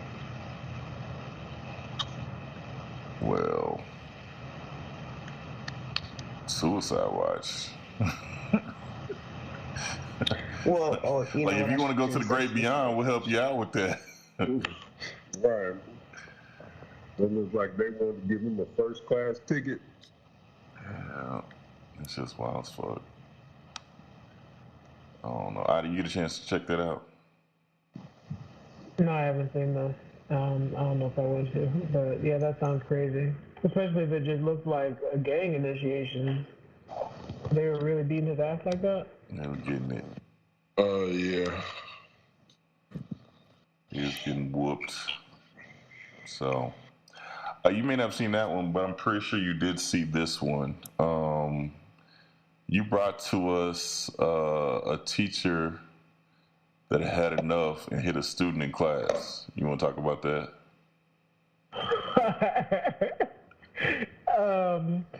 Yeah, so I feel like this, we don't have it doesn't start from where the altercation starts, but the video starts and this little boy, he's not that little, but he's kind of little, probably like a freshman or sophomore or something, is like telling the teacher, basically, I think it sounded like he's like, what's up? Like, what's up? Say it again.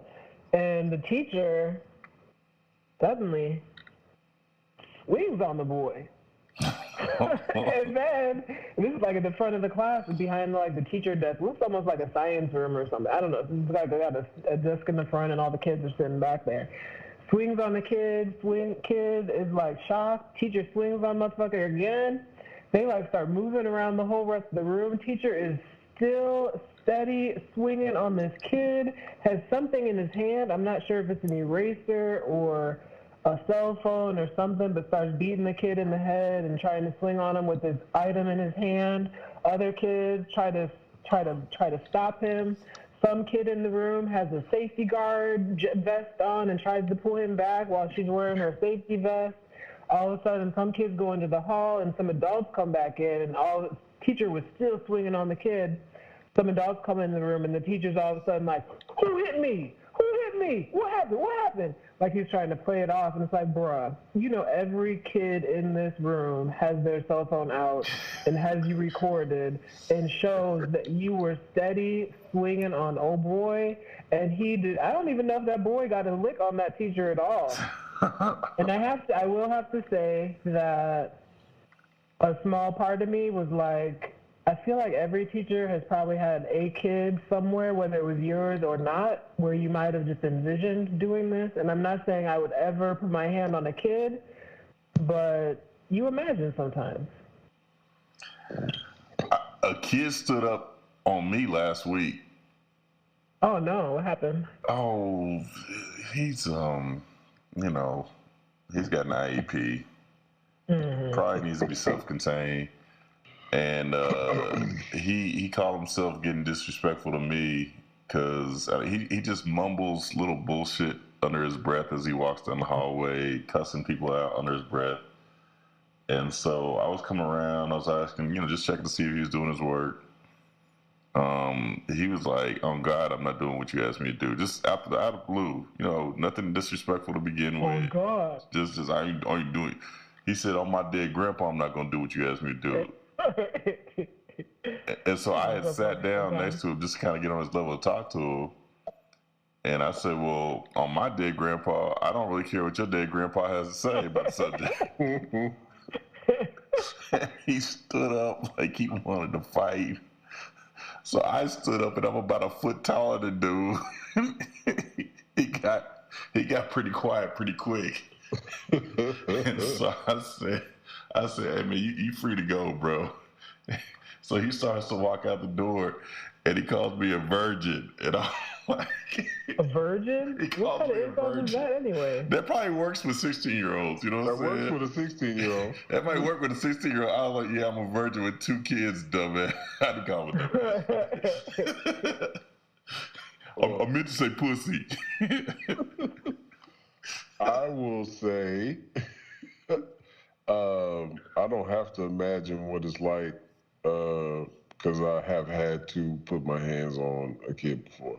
I was an overnight supervisor at a group home. So yeah, that's what Roger and James became friends doing the same thing.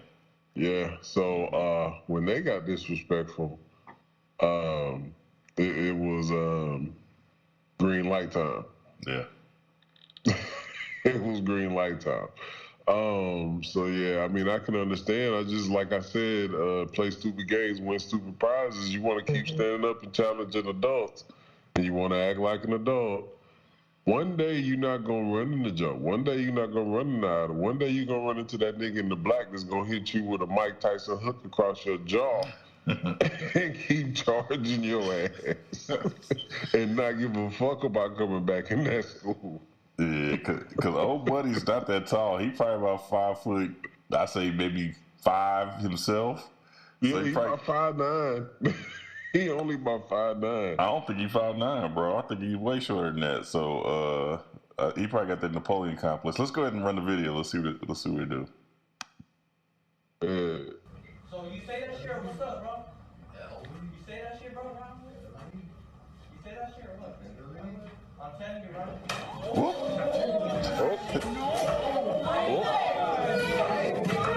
Nigga, the teacher hot.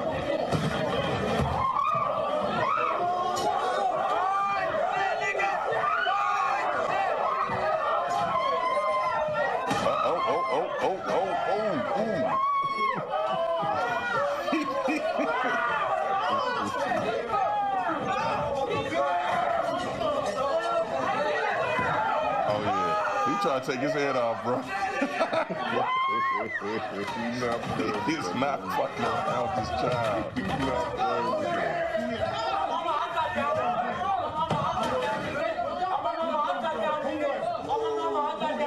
Who hit me?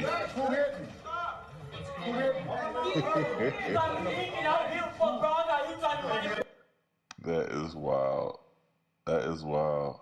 Hey, it's crazy, but like I said, man, you can't run up on the wrong one. Kids gotta learn that shit, man. Like, that dude could have been a substitute, anything. Like, you can't. Yeah, it looked like it was in band or orchestra or something like that. Yeah, you can't run up on the wrong one, man. And so we had an incident a few years ago with our band instructor. He had to subdue a child. I don't think he took this first swing, But he is similar stature, has a military background, was not for the bullshit, and I think he had to put somebody down too. But I'm pretty sure the tape showed that he was attacked first. You know what I'm saying? So he's still on the job. I'm not sure this man gonna have his job after this week. Nah, I don't think he planned to step foot back into a school after that. Nah. He's not going in any school or 50 feet near a school, like, ever, that dude. When he balled up his fist, nigga, he punched with intention. Oh, he was trying to get him up out of here. He was trying to put that nigga to sleep. Speaking of trying to get him up out of here, Tia Mowry opened up about when she knew it was time to divorce Corey Hardrict and why she considered their marriage a success. Kimberly, I think you brought us a story. You want to talk about it? I thought I couldn't get off of mute for a second. Leave them Rick Ross chips alone. No, I'm being healthy today, y'all. If y'all want to promo, these wild chicken chips is the shit. Chicken and waffles flavor. Okay. They're full of protein. Chips that are chicken and waffle flavor? Yes. Yeah. Okay. Oh, they're protein chips. Are they real dry? I feel like a lot of proteins would be real dry. Okay. No, they're really good. They're nice. Tarjay. Okay, sorry. Quick snack break.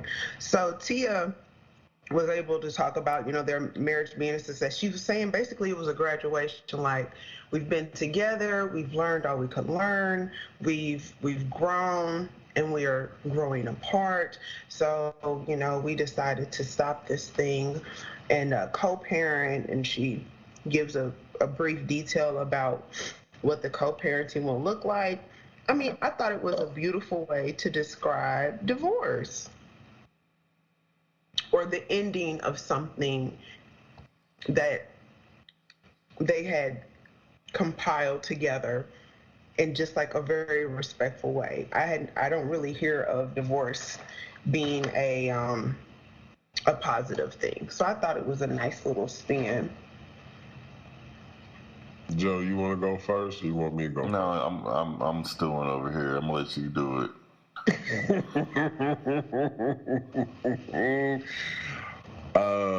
To me, it looked like two people who are in the public limelight saving face. Somebody fucked up somewhere. I don't think it's this we grew apart and we're just choosing to separate. You don't choose that. Something chooses it for you. So one thing or another chooses it for you. And I just don't believe, we grew apart, we're not gonna be together anymore, it's the best for the kid and it's the best for us and we can be our best selves that way. I don't believe that shit. Not at all. I don't believe that shit. I think usually I don't believe it, but I think that these two people got together when they were like hella young and have been together since they were super duper young. So I can see that they grew apart. I can see that being a thing where if you get with somebody when you're a teenager and now you're like, aren't they're 40? Is she 40 or close to 40 or something? Probably. That's a long time. Around our age. So I could see them having grown differently from like, are you still cool with people you might be with guys, but are there women that you're still cool with? Like real cool with, that you were cool with when you were 12, 15? Yeah, but what I'm saying though, that could be true that they grew apart, but there's something that caused them to grow apart. I know people that I went to high school with who are still married now, and they were together in high school. So, there is a thing that happened somewhere in that process that caused you to grow apart. Now, how far you go apart is where the divorce happens. Because two people can stay together and still be growing apart, but how far you grow apart after that thing happens is where the divorce happens. Hey, see, react to this quote. I knew when I really started to focus on my happiness, Tia told whoever was talking to her that she knew it was time to part ways with him. I feel like as women, we tend to focus on everyone else's happiness and making sure everyone else is okay. So see, a comment like that makes it seem like he might have been trying to stifle her. Is that the word or something? Whatever changes she was going through at this age, she might have been feeling like he was stifling her. Because I don't know what. Again, like I don't know what the impetus would be to suddenly I don't know. That might be one in that quote. There lies probably the thing. Mm-hmm.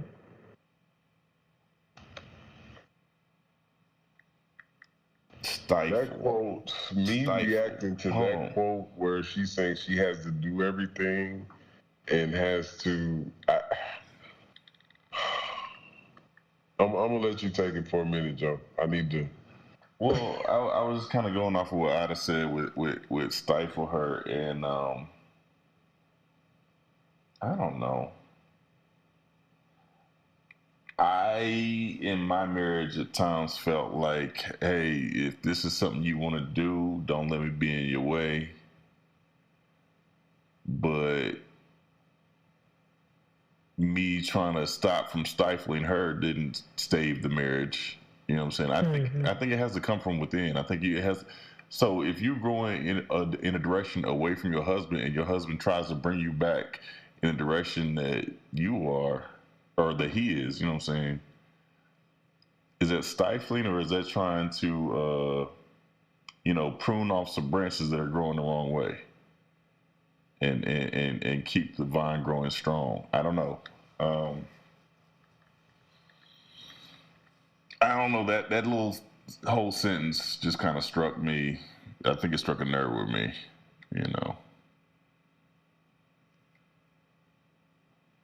I feel like as women, we tend to focus on everyone else's happiness and make sure everyone else is okay. Men don't do that? I don't think she was negating that. I don't think I think both parties do that. I think when she says, I feel like as women, she's negating it. Well, I think she's definitely, there's somewhere where she's negating what he is or isn't providing.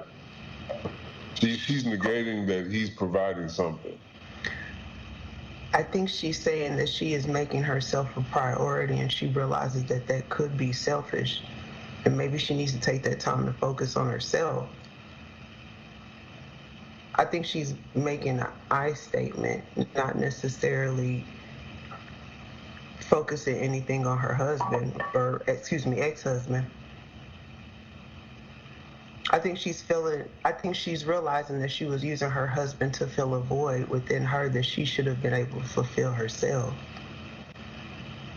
That's kind of how I saw it, at least. I don't know what went on in their marriage. I don't know the dynamics of it. I don't know who was shitty to who, or if they both just were, ships passing in the night and never really talked. I don't know how they went down, but I don't understand why you need to leave to find self-love. I can't understand why you can't find self-love within the construct of what you've made vows to.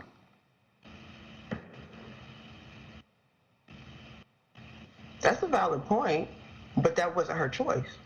Yeah. Maybe she just didn't want to anymore. Well, she made a choice to get married, and so it takes one person to choose to end the marriage, even though it takes two to get into it. I don't know. For me is, I can't put a positive spin on that. I'm sorry. I can't say that was a success unless they say it was a success together. I agree on that. So if he comes out and says it was a success, then it was a success. Success is not the right choice of words. You can say you learned a lot about yourself. You learned a lot about relationships. But to say it was a success would mean that you're still together and that you've worked through all that. I'm not saying a marriage that ended short of till death do us part can't be successful. There are several things that, again, from my marriage, I got my kids. From my marriage, I learned a lot about relationships, myself, and that type of thing.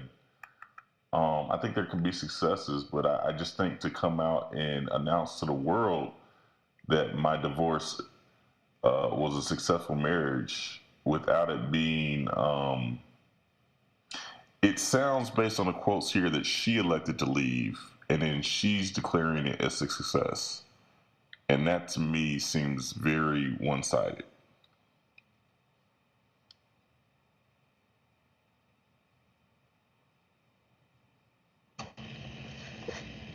I respect that.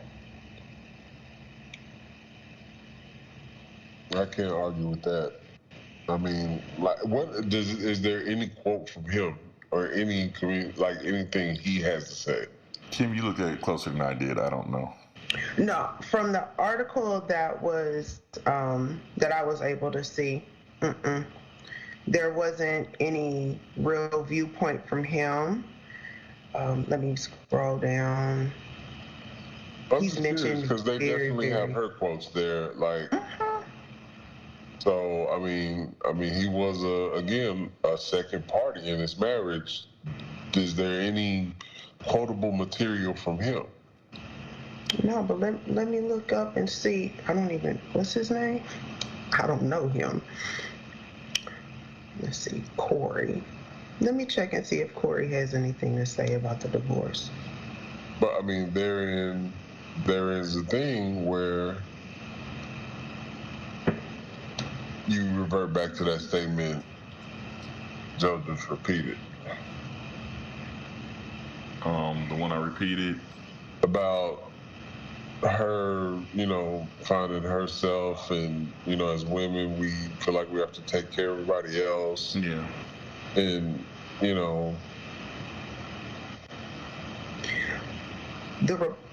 only thing that he has stated is, I'm grateful for all the happy times we had together and want to thank my friends, family, and fans for their love and support as we start this new chapter moving forward in our lives. But he really hasn't come out with a whole lot of... It just sounds like it's a bunch of well-written statements from lawyers and I don't know. It seems like there's more behind it than what's being presented. That's all I'll say. Seems like there's way more behind it than what's being presented. Yeah, it sounds like spin. Very much so. Sounds like spin. It sounds like Donald Trump's way of saying he had a good divorce. I don't know, Oh, now this is what he said. Letting go can be painful, but it won't hurt as much as holding on to an illusion. Yep. And so I don't disagree that it might have been the best thing, but she declared the marriage a success. He just called the marriage an illusion. Is illusion a success?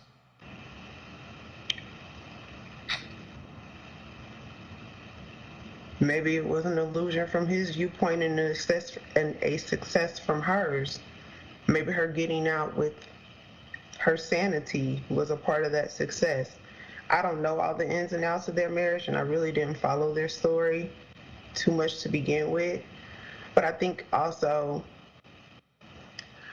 my perception, because I'm looking at this from a different viewpoint, as someone who has never been married, but also realizes that there are some benefits to marriage. I think when people can end things admirably when children are involved, that's a beautiful thing. So I kind of looked at it from that aspect. But I mean, y'all are proving some good points. It could be something more going on that we're not privy to. I don't disagree that ending a relationship and still being able to co-parent is great. I wish I had more of that in my marriage. I've seen people who do have it. I'm just going off of what she said. I'm telling you, if I'm on a date with Tia Mowry and I hear these statements, there's not going to be a second date. Even as gorgeous as she is, she's not getting a second date. That's all I'm saying. I don't know. AC, am I wrong? I don't know. No, I mean, for me, like, it's triggering to hear some of those words. If you on a date and she say, I feel like as women, we tend to focus on everyone else's happiness and make sure everyone else is okay, is she getting a second date? Nah. No, because that statement right there alone, no, if you just take it for that singular statement, that negates the fact that anybody but her or women think of other people. That's a selfish statement. Yeah. I think it's a selfish statement. Because there are plenty of the other sex that do nothing but think of others, and do nothing but think of their kids and their relationships and think of their others and try to make them work, do everything they can to make them succeed, do everything to support them, do everything to give love, and then that love is still not reciprocated. Like that happens to males as well. So that is a one-sided statement. If she changed it, if she just said, instead of as women, if she said as parents, changes the whole statement. It changes the entire statement. If she says as a spouse, changes the What she needed to do is just say, I feel this. She didn't need to try to make it as every woman on earth feels the same way as me. She could have just said, like, I felt like I was, what is it that she said, giving more, loving more, having to, whatever it is that she said in that statement. That, I think, would have been better and I think than her been trying to do that. But when you're covering up something, isn't it easier to just hide behind the group?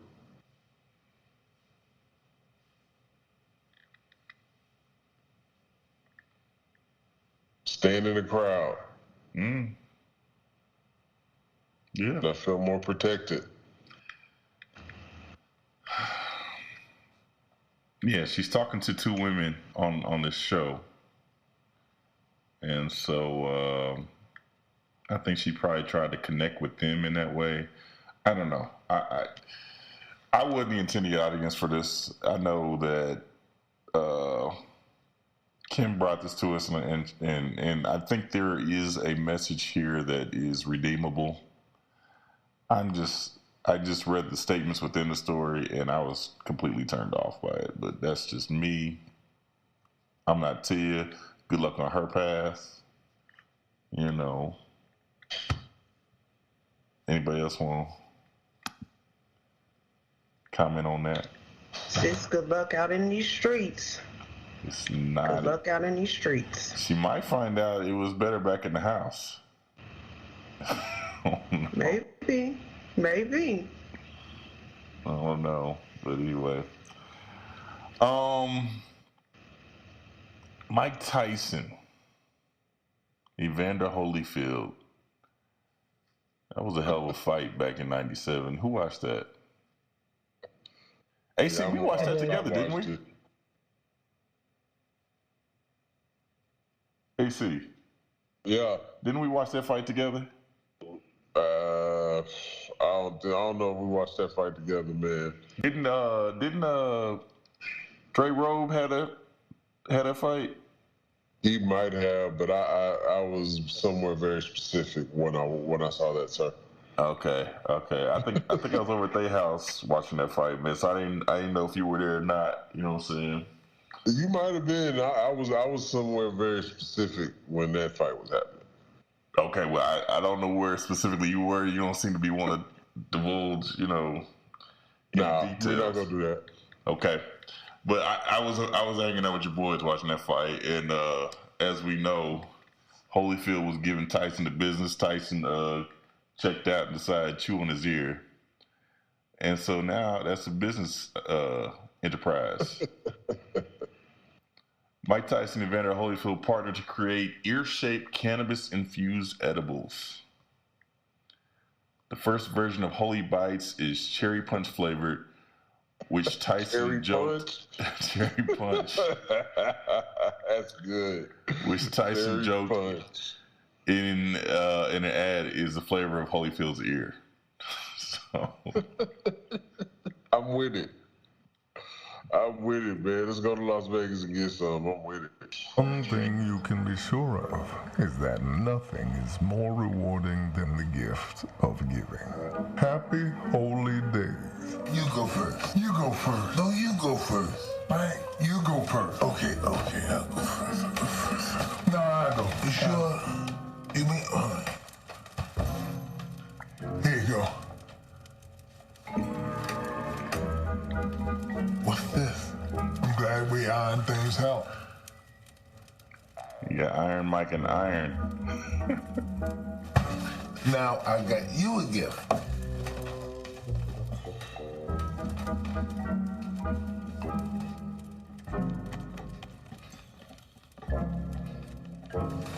What is this?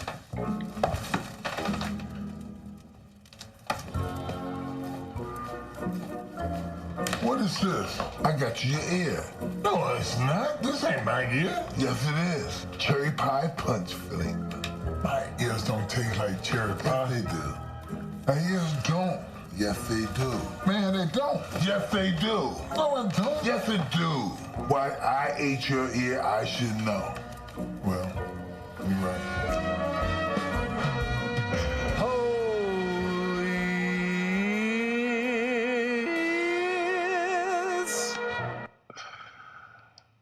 Yeah.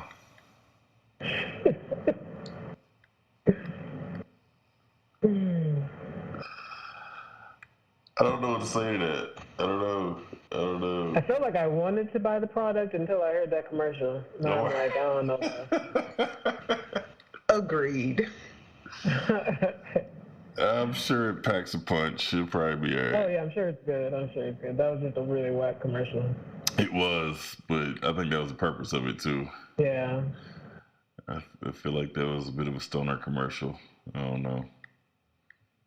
So Holyfield is going to be launching his cannabis line in 2023. So this is technically coming out. One too?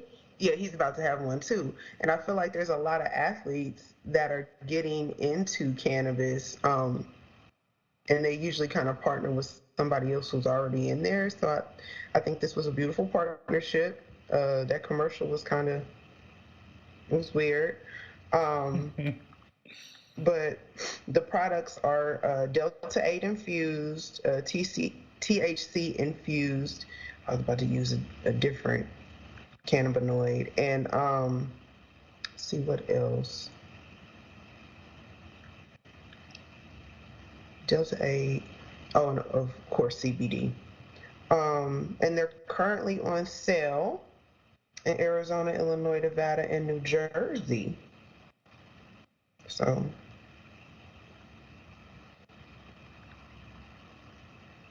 yeah, I saw Holyfield after that fight.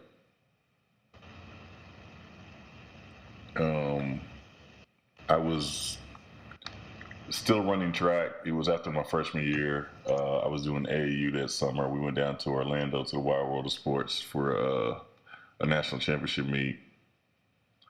And Holyfield had some kids that was running track, so he was there under a tent. So I got some pictures of him, and I was over there trying to sneak to the side to get a good look at his ear. See how much. Could he hear you when you talked to him? If you said his name? I didn't say his name because I was like, "Oh man, that's Holyfield. That's the champ. I ain't fucking with him." You know what I'm saying? You see me look at his ear, he gonna beat my ass. So I was, I don't know. I was just trying to sneak and get a look at it, but I don't know. I think you can kind of tell that it looked nibbled on. That's all I'm saying. Looked like it was a little bit nibbled on. Might have been cherry pie punch flavored. Anyway, good people, those are our tabs. Anybody got anything for the good of the cause?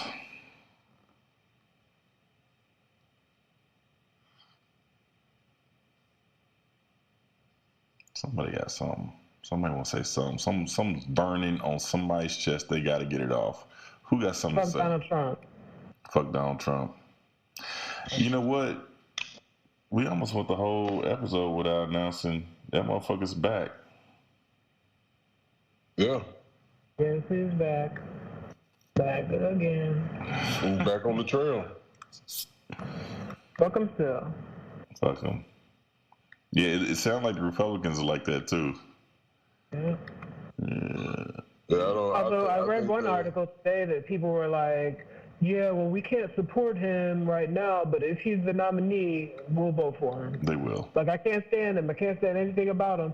But if he's the Republican nominee, we got him. It's like, dude, then you clearly still like him. I think they don't like him, and the only reason they don't like him is because they don't think he can win. But he has enough of the base that he'll fuck around and win the primary and go lose the general election again. Mm-hmm. You know what I'm saying? So they're really kind of stuck.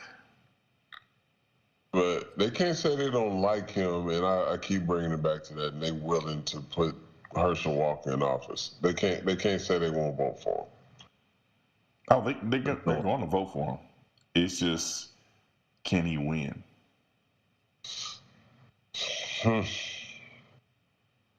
It's not 2016 anymore. You can't catch him by surprise no more. You know what I'm saying? No. I hope he wins the primary and then loses horribly. Yeah. I hope that all his, I just want to see him lose the primary and then get arrested on election day. And put in prison. Yeah, if he would, I hope they issue him a subpoena at the election booth when he votes in Mar-a-Lago. That'd be great. That'd be great. That'd be pretty good. Not a subpoena, a warrant. A warrant, yeah. No, I think I would definitely love to see him win the primary and then get slaughtered. Mm-hmm. He's not going to though. There's enough red states that he'll look at least decent in the polls. Yeah, and everybody's going to vote for him if he's the Republican nominee because that's what they do. They stick together. He's going to win Missouri, probably win Texas. Kansas might be in play though. Kansas might be in play for the Democrat. I don't know. Yeah, they win Georgia and Florida. Yeah. So, I think that was a good little final shot there. Appreciate that, Ada.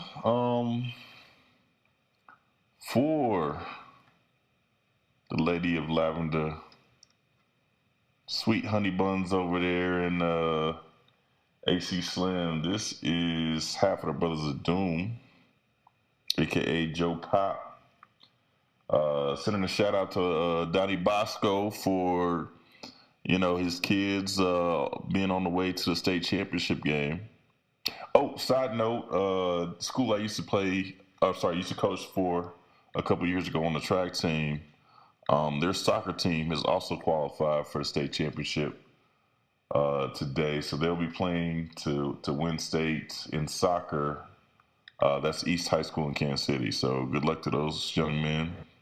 Where do they play? Where does state championship happen for soccer? I'd have to find out. But they played today over on that side of the state because my former athlete goes to WashU, I think, over there. Mm-hmm. And he said the game was about 20 minutes from him. So he kind of Uber over there and check the game out. So I don't know exactly where it is tomorrow, if it's in the same venue. It's going to be tomorrow. It's got to be the same venue, right? Oh, they play today? Yeah, it has to be. Yeah, if they're playing tomorrow at 1:30, it's got to be the same venue. So somewhere probably close to you, somewhere in your neighborhood. So East will be playing for a state championship, and so will Lee Summit North. So in football. City represent. Absolutely. So, just another reason to break bread with your brothers and sisters. We out.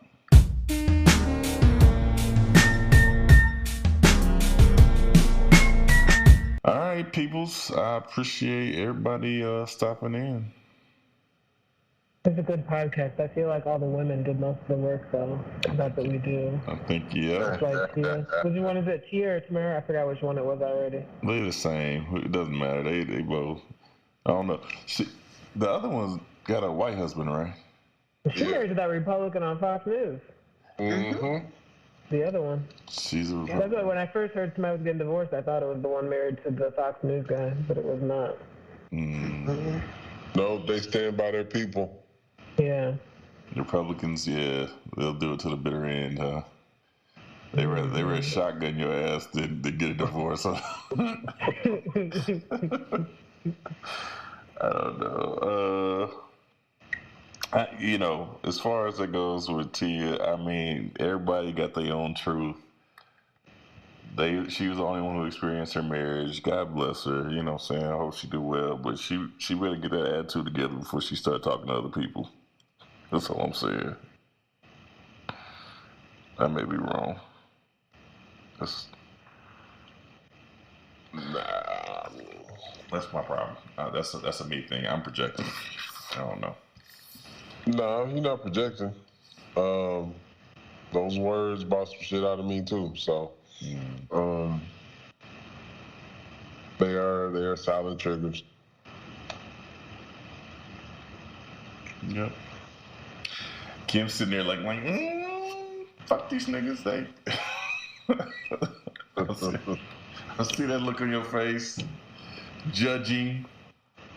No judgment here.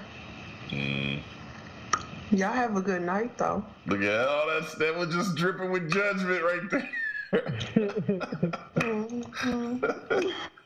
I felt all the judgment there. Anyway. Good y'all have a good night. See y'all later. I'll see ya. Bye-bye. Holla.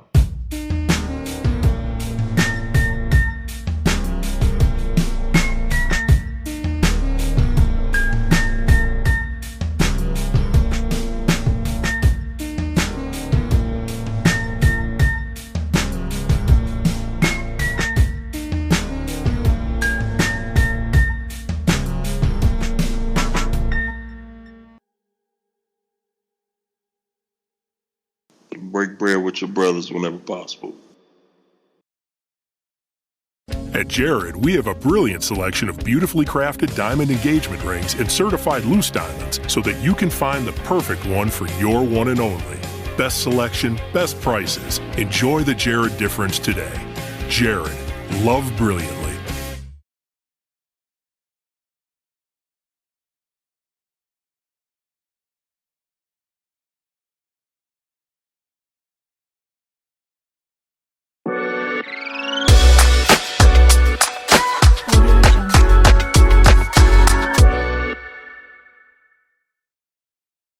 It is the Riot Podcast. Good Monday, November 28th. Isaiah is here. And more importantly, Nikki is back. Wouldn't we all like to hear more from Nikki? I apologize, though, because I sound awful in this podcast. No, there's no candy. No, Hudson. No, it's not so bad. Nikki, you sound terrible. I'm sorry. I'm sorry. And please.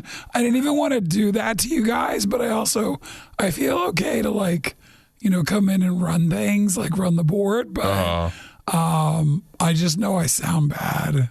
Well, your voice is pretty obviously hindered. We're glad you're here, but you also feel free to just dip out whenever you want to go. Yeah, more than welcome. I think you guys have fun when I'm gone. Yeah. No, now that you've done the show, though, you might as well stay the rest of the day. I do have There's work not to a do. lot of other talking And involved. I can just sit at my desk and do that. Quietly. Yeah, exactly. Don't just speak to anybody or anything. You can keep your door closed and just work on your computer. No, because then everybody upstairs is going to come in to ask me, oh, what's wrong? Yeah, they're going to is Nikki upset? I just need you to answer the same answer I've given you and tell everybody. Nobody to speak to her, all right? That was a difficulty when I had what you have now, is that everybody, like, it feels like you get a million more questions asked of you when you can't talk at all. And then that leads to more questions because then they hear you talking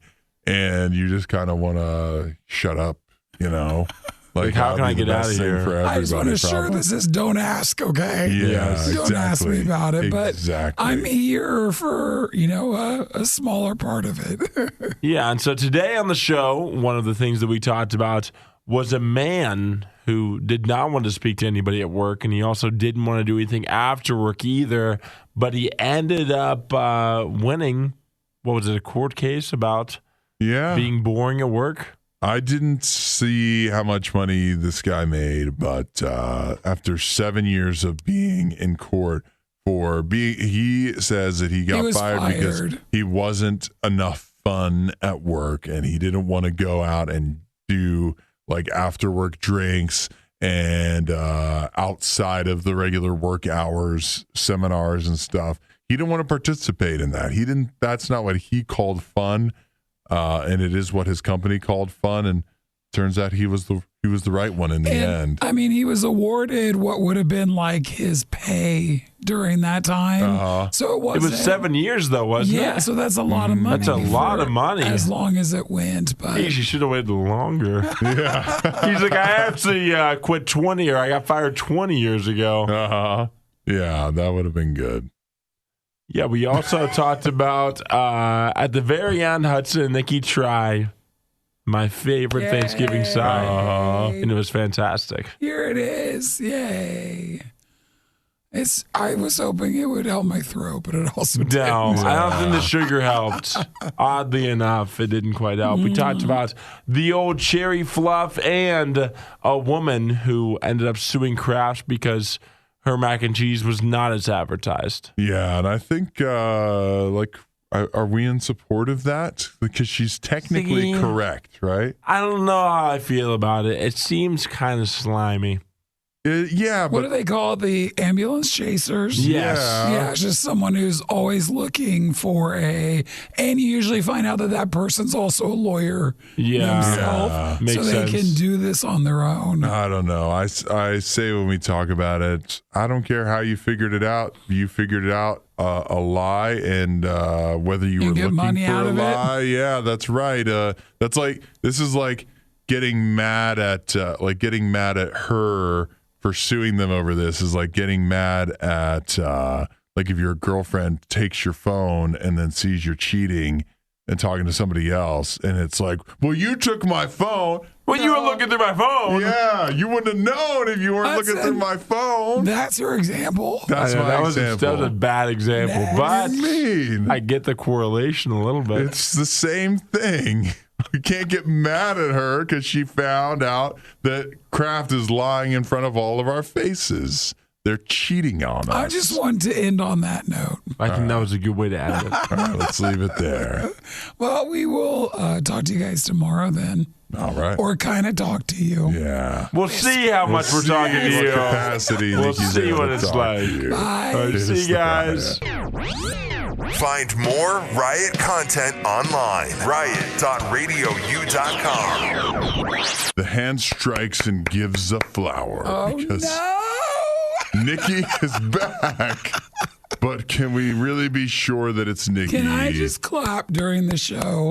You just want to use sound effects? It is so bad. My voice is gone. Yeah. And I sound awful. Yeah, this is your comeuppance. This is what you had. That's right. So, Isaiah, you got to come in. I guess you can blame me for this a little bit. I guess who else would you blame for it? Well, maybe it'll like warm up throughout the morning, but you think so? You guys can't hear me do the show like this. It's we're all uncomfortable. Me too. Yeah, you're really bothering everybody. I'm sorry. But it would also be a real bother if I just had to do this on my own, or even worse. What if Isaiah and I had to do another show together? Show without me. Yeah, we've already done so many. People are so tired of that. So we have Nikki back, but not better than ever. So I know it's radio, but like I can be like, yes or no. One loud no. Yeah. You're 2 claps for yes, 2 1 claps. clap for no.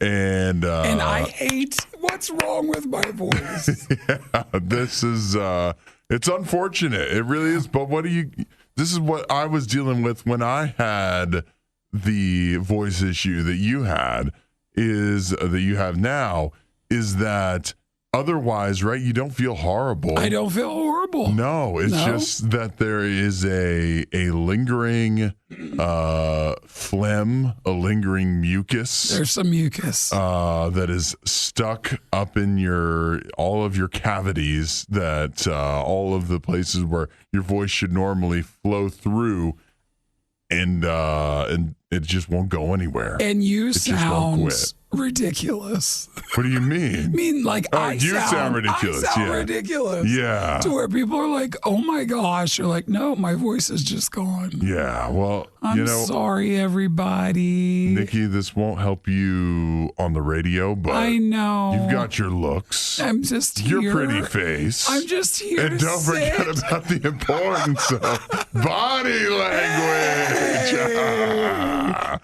Well, I'll tell you what, I can at least push the board, and every so often I'll be like, yes, Hudson. Yes, Isaiah. But I think that's all I got. Well, if you can push the board, that's better than also Isaiah and I could do. So, oh, you guys couldn't do that as well. We had our run-in. So we're glad to have you back. Sorry, it's in this condition. Yeah, well, I guess I'm sorry I passed this to you. Yeah, sorry to my boss as well. Eventually, everybody here will get this. It feels very slow moving. Yeah. But it's going to get to everybody, and they'll all understand. Well, one this lingers for sure. It sure does. The Riot's X-rays just came in, and they all got that dog in them. Radio U. Now, the World Cup is going on, and I suppose for some people, when they think World Cup, they think nutmeg. Really? The flavor nutmeg.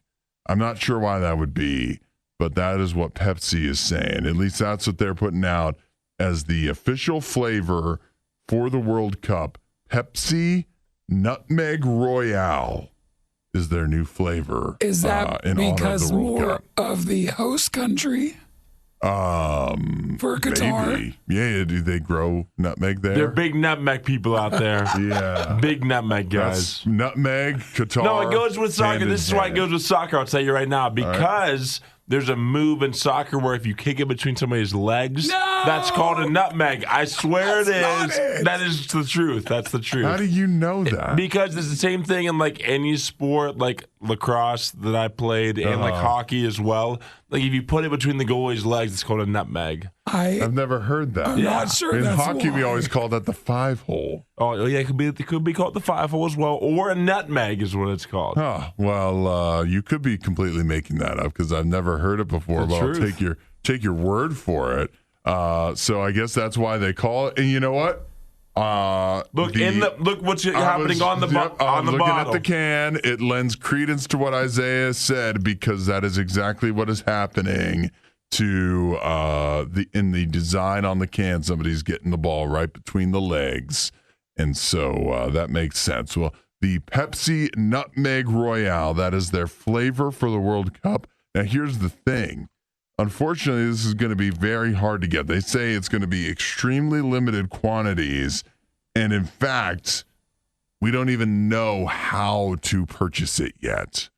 We do not know as of this moment.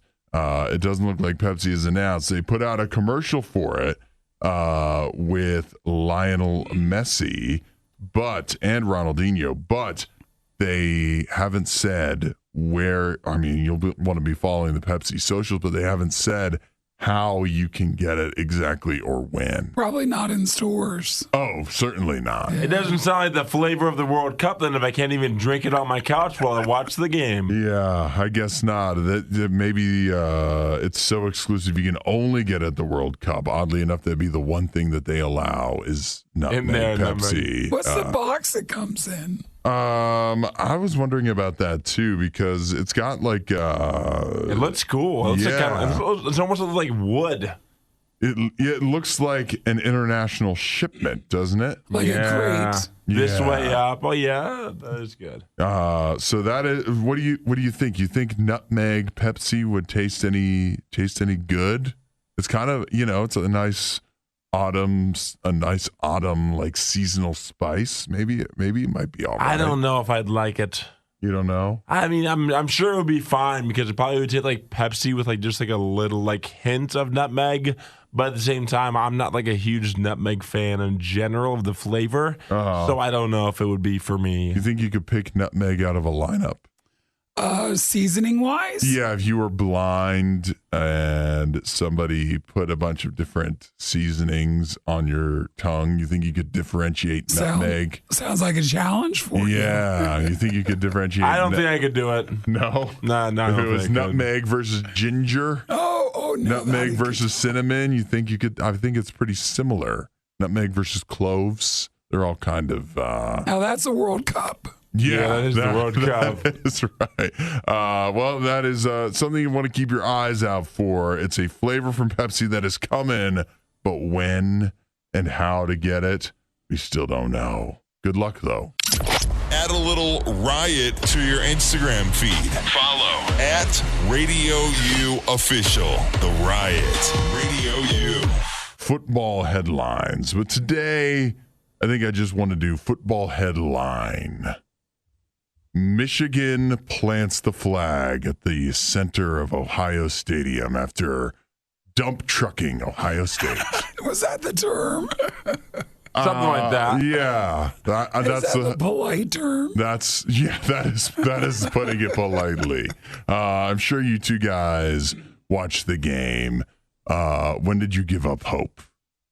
When we threw the interception on the 8-yard line. Oh, yeah, that was the end of it for me. You didn't give up when they punted inexplicably. Was 4th and 3? I was still, because in my mind I was like, we could just drive down the field and score, and we did, but we just didn't convert in the red zone. But for me, it was. Whenever there was about 3 different times in the fourth quarter where I was like, we probably should go for this on 4th down because we have like the best wide receiver in the country with a Heisman quarterback, and clearly our defense is pretty inept right now. So usually you'd want to lean on your offense when your defense gives up 45 points. But for whatever reason, Ryan Day decided to be very conservative in the fourth quarter, not trust his Heisman candidate quarterback, and lean on a defense that has been very sketchy the entire season. So that was when I was like, this probably isn't going well for us. It was very questionable, I thought, when they punted because, again, clearly it wasn't going good for the defense. And why would you not? You're a team that all anybody talks about is how good. Like, you can't stop Ohio State's offense. Except 4th and 3, we're not even gonna try. We're not gonna test it out. So it was a big question mark there. So how would you, as an Ohio State fan, would you give more credit to Michigan or blame to Ohio State after a performance like that? I think it's like a mixture of both. I mean, Michigan played a really good game. Obviously, in the first half, in the first quarter of the game, I could have turned off the game there and said, we're going to win by 30 points. It looked like it. Like, we just ran down the field. There was no worries at all. Our defense was destroying J.J. McCarthy and their offense. Like, we looked fantastic coming out in the first quarter. Second half, we just didn't really make any adjustments. They did. They started to really lean on the running game and control the clock. And so they did a good job, like, offensively of just moving the ball down the field and just being very methodical in their drives, where on the other side, Ohio State just couldn't really get it going in the second half offensively, and our defense kind of fell apart. And so Michigan played a good game. I mean, for me, if we played again tomorrow, do I think that they would beat us by 20 points? I personally don't think they would, but at the end of the day, they played better on Saturday than we did. See, that's... Well, Regina texted in. She said it made her so sad. It made me sad too, Regina. Is that how I lost my voice? Yes, possibly. See, I was thinking the opposite. I was thinking at some point in there, and maybe it was when Ohio State decided to punt, but it seemed like Michigan broke their spirits. And if that game, in a different world where football games go on for 120 minutes, like it was a double game, it would have been even worse. Like Michigan just would have kept scoring on the first play that they got the ball every time, because Ohio State, like their hearts were out of it at some point. And I don't know. It was, I enjoyed it, but I know it was very hard for a lot of people who had a lot of big talk for a long time. And now they take 2 big L's in a row, and you have to live with it. I'm wondering, how nervous are you? Because there was a lot of talk ahead of this game that, well, it might not even matter, because we really trust TCU, USC, the other teams that are in the playoff hunt. We really think they're gonna win out, and they both did win on Saturday, but they've still got one more game each. But how nervous are you? Let's say one of them loses, that the committee takes Alabama over Ohio State. There's a chance. But that would be just so crazy, though, because they've never let in a 2-loss team, and that's the only reason I think that it would be tough for them to take in Alabama. It would be tough, but Alabama, you think about it, they lost 2 coin flip games on the road against really good teams. Ohio State got dump trucked in their home stadium against a team that they could face again in the playoffs. We don't want to see another dump trucking, do we? Is that what we want to see, Nikki? No, Jim Harbaugh backing up the truck. No, we don't want to see that again. He's like, "Here, come here, Ryan Day. Stand right underneath it and open your mouth." We can't handle that. No, we can't handle it. That. So I think maybe it would be best for everybody if we just let Ohio State. You get a real nice. What do they go to, the Rose Bowl or something? Yeah, you know? just the Rose Bowl. I mean, just the Rose Bowl. Why don't you go play Utah again in a game that doesn't matter? Hudson, Nikki, The Riot on Radio U. Nothing's worse than when you desperately need a bathroom and you pull up to a restaurant, a fast food place.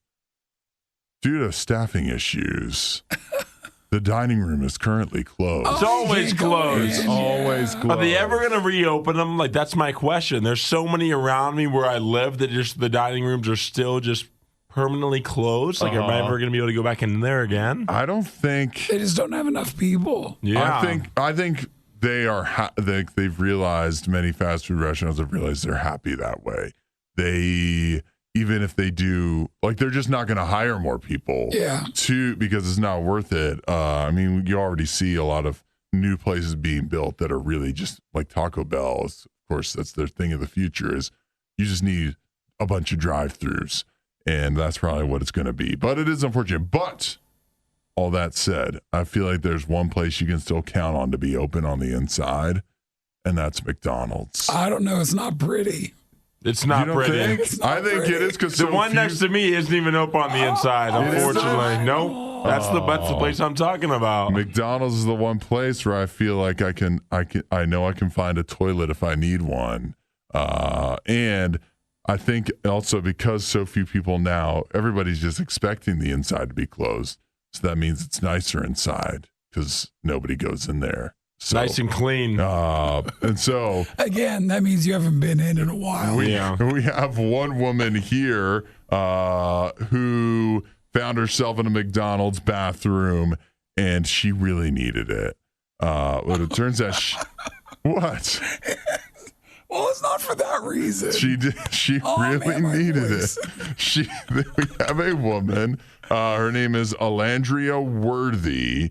That she found herself in a McDonald's, and it was a desperate situation. She had to run to the bathroom, not so she could go to the bathroom, but so that she could deliver a baby. Oh, nice. Yeah, the time came. The moment happened where she had to run in. This was on Wednesday morning last week, where she had to run into the McDonald's bathroom. Her fiance was there with her. They were on their way to the hospital but she thought she just had to go.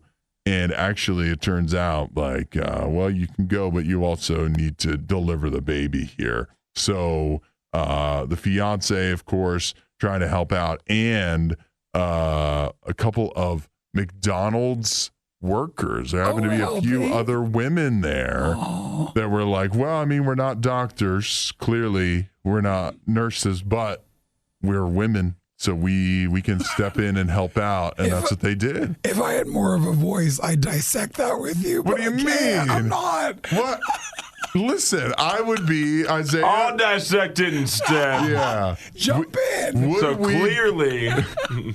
Would we be any help? No, I wouldn't be any help. I wouldn't even want to be in the bathroom. It's not because you're not women, or it's because you're men. There was probably male workers there. Standing around. They were like, no. And the lady said, you guys keep serving up the fries. We'll take care of this. And they ran to the bathroom. They ran to the ladies' bathroom to help Alandria Worthy deliver her baby right there. They even said, the quote was, we took care of everything so that all the fiance had to do was catch the baby. That's all he had to do. His name was DeAndre. He took care of the catching the baby, and obviously the mom, Alandria Worthy, took care of the delivering of the baby, and the baby was born happy and healthy. And the baby's nickname? They've given it a nickname of Little Nugget. Little Nugget. Little McNugget, I guess it should be. Now, I'm still waiting to hear what kind of free nugget situation that baby is in Good for. call. Yeah, because it should be something, right? I think as well. I mean, the good thing is the workers were able to go straight from delivering a baby to going right back to tossing your nuggets in the, the little packs. Scrub out. Yes. And then we're good to go. I'm sure they washed their hands. I'm sure they did. And I hope they can put this on their resume. Maybe they can be nurses one day if they'd like to, if that's an ambition of theirs. Now, they've got some pretty good qualifications, I'd say. The words too expensive aren't in Nikki's vocabulary. This is The Riot. Radio U. Let's do our Monday tradition of looking back at the weekend box office. Sure. You ever come up with a name for this?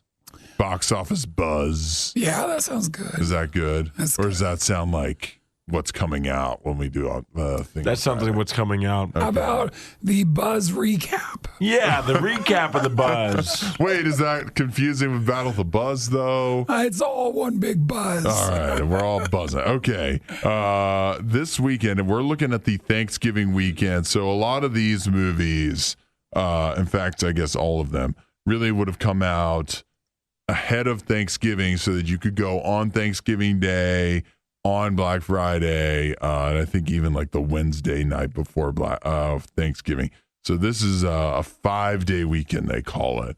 And coming in at number 1 in the box office this weekend was Black Panther Wakanda Forever. Not too surprised. $64 million to raise its domestic total to $367 million. That's pretty good, wouldn't you say? Anybody see it yet? I haven't seen it. My brother saw it. He said it was all right. Oh. Yeah. I saw it as well. I went to see that this weekend. And I'll tell you one thing. For one, long. It feels like a long movie. It takes and maybe not even its runtime feels long, but getting into the movie, it takes a long time to set things up before you actually start to get invested in anything.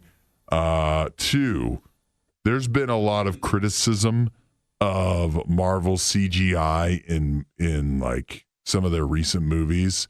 And most of the time I'm like, yeah, it's not that bad. This one had some moments where it was pretty bad. Well, they got to cut back somehow. Yeah, and that's where they cut back.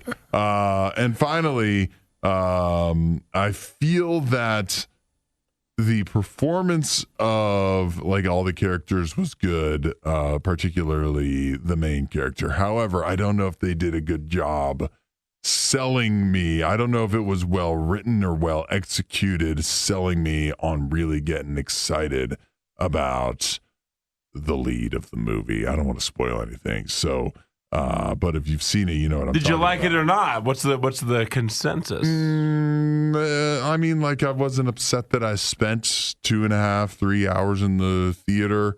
Am I really excited to watch it again? No. So I'll give it, what do we do ratings out of 5, right? We do. How many Panther paws?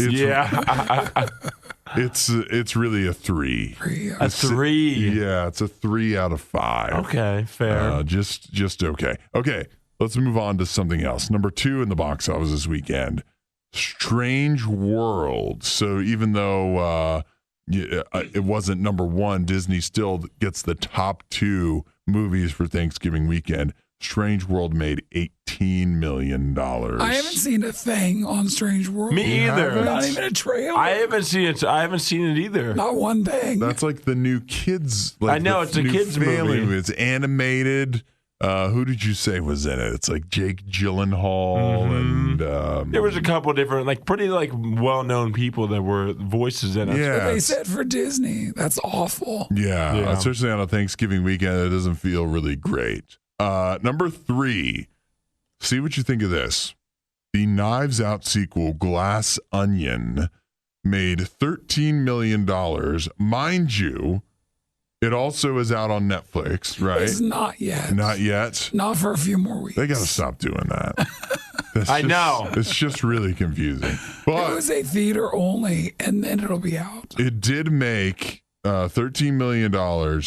And that's in less than 700 theaters. So you couldn't just go to any theater. In fact, I know the one where I went to see Black Panther did not have it. Really? So it wasn't like you could just go anywhere and see it. And it still made that much money, that's a good sign. I bet you a lot of people will watch it on Netflix, you think? Oh, I'm excited. I'm going to watch it on Netflix for sure. We were talking, if you were on Friday, because we thought it was coming to Netflix this weekend. We might have said that, yes. How foolish of us. How foolish of us. We might have spread a rumor that was incorrect last Friday. But it wasn't us. It was Netflix. Yeah, they were confusing. They've duped us. They got us. You said you were going to watch it Tuesday. Now you can't. I cannot. But this one my brother also saw this past weekend. Jeez. Big movie guy. Guy. He said this one's really good. Maybe we should have him on the show. I know we should. He's a good movie consultant. Last one I'll mention is number 4, Devotion. And that came in with $9 million, which I feel is probably worse than they expected. I think that's a new like fighter plane movie about the war or something. Okay, did you guys watch any? Nick, you haven't been here in 2 weeks. You watch anything? It's you can give us a really 2 quick. weeks, but it's been close. I actually watched. I'm sorry for my voice, guys.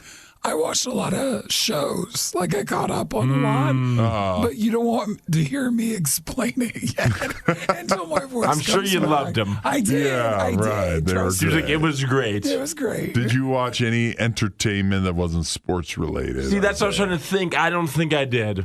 So neither of you guys watched the Guardians of the Galaxy? Oh, the Christmas special. No, I have not watched that yet. And I also wanted to watch the Santa Claus one. You didn't watch that either? Santa Clauses, yeah. I've watched a bit of the Santa Claus. Isaiah and I talked about the Santa Clauses. I watched one episode, and it didn't sell. Like, it wasn't like, oh, I got to keep watching this. But my parents did watch it, and they got a few episodes in, and they really like it seems. The Guardians of the Galaxy Holiday Special, you guys got to watch it. I heard it's pretty good. Real good. There's one glaring issue, and I'll tell you right now before you even see it. It's Groot. Groot appears a few times, and I don't know what they were doing. I don't know why. They just look different? He looks horrible. Oh. He looks like a really low budget, like you and I could have dressed up, put together a Groot costume. Looks as good as Groot does in the holiday special, but if you can put that aside, it's a lot of fun. You should really enjoy it. While Isaiah is wishing for a girlfriend, Nikki and Hudson are just wishing for any friend at all. The Riot. Radio U. You guys, for Thanksgiving, you do that thing where everybody sits around the table, you're ready to eat, and somebody goes, okay, let's all say what we're thankful for. Everybody take a turn. You guys do that this Thanksgiving? No. You didn't do it? We didn't do it either. We usually always do it. We didn't this year. Yeah. All right, let's do it right now. Tell your mom she dropped the ball. Clearly. Clearly. I'm thankful for my voice to come back. Yeah, that's right. You know, actually, Nikki, that plays right into what I was going to say is that, you know, the things you're thankful for, if anybody who did go around and do that, I tried to start it at my family Thanksgiving. Nobody was doing it. I feel like I was making people uncomfortable. I was like, come on, guys. What are you thankful for? Say stuff you're thankful for. But anything you're thankful for, it can be taken away. It can go just like as quickly as Nikki's voice went and left us. Your blessings, like the things that you are thankful for, none of it is necessarily going to be around forever.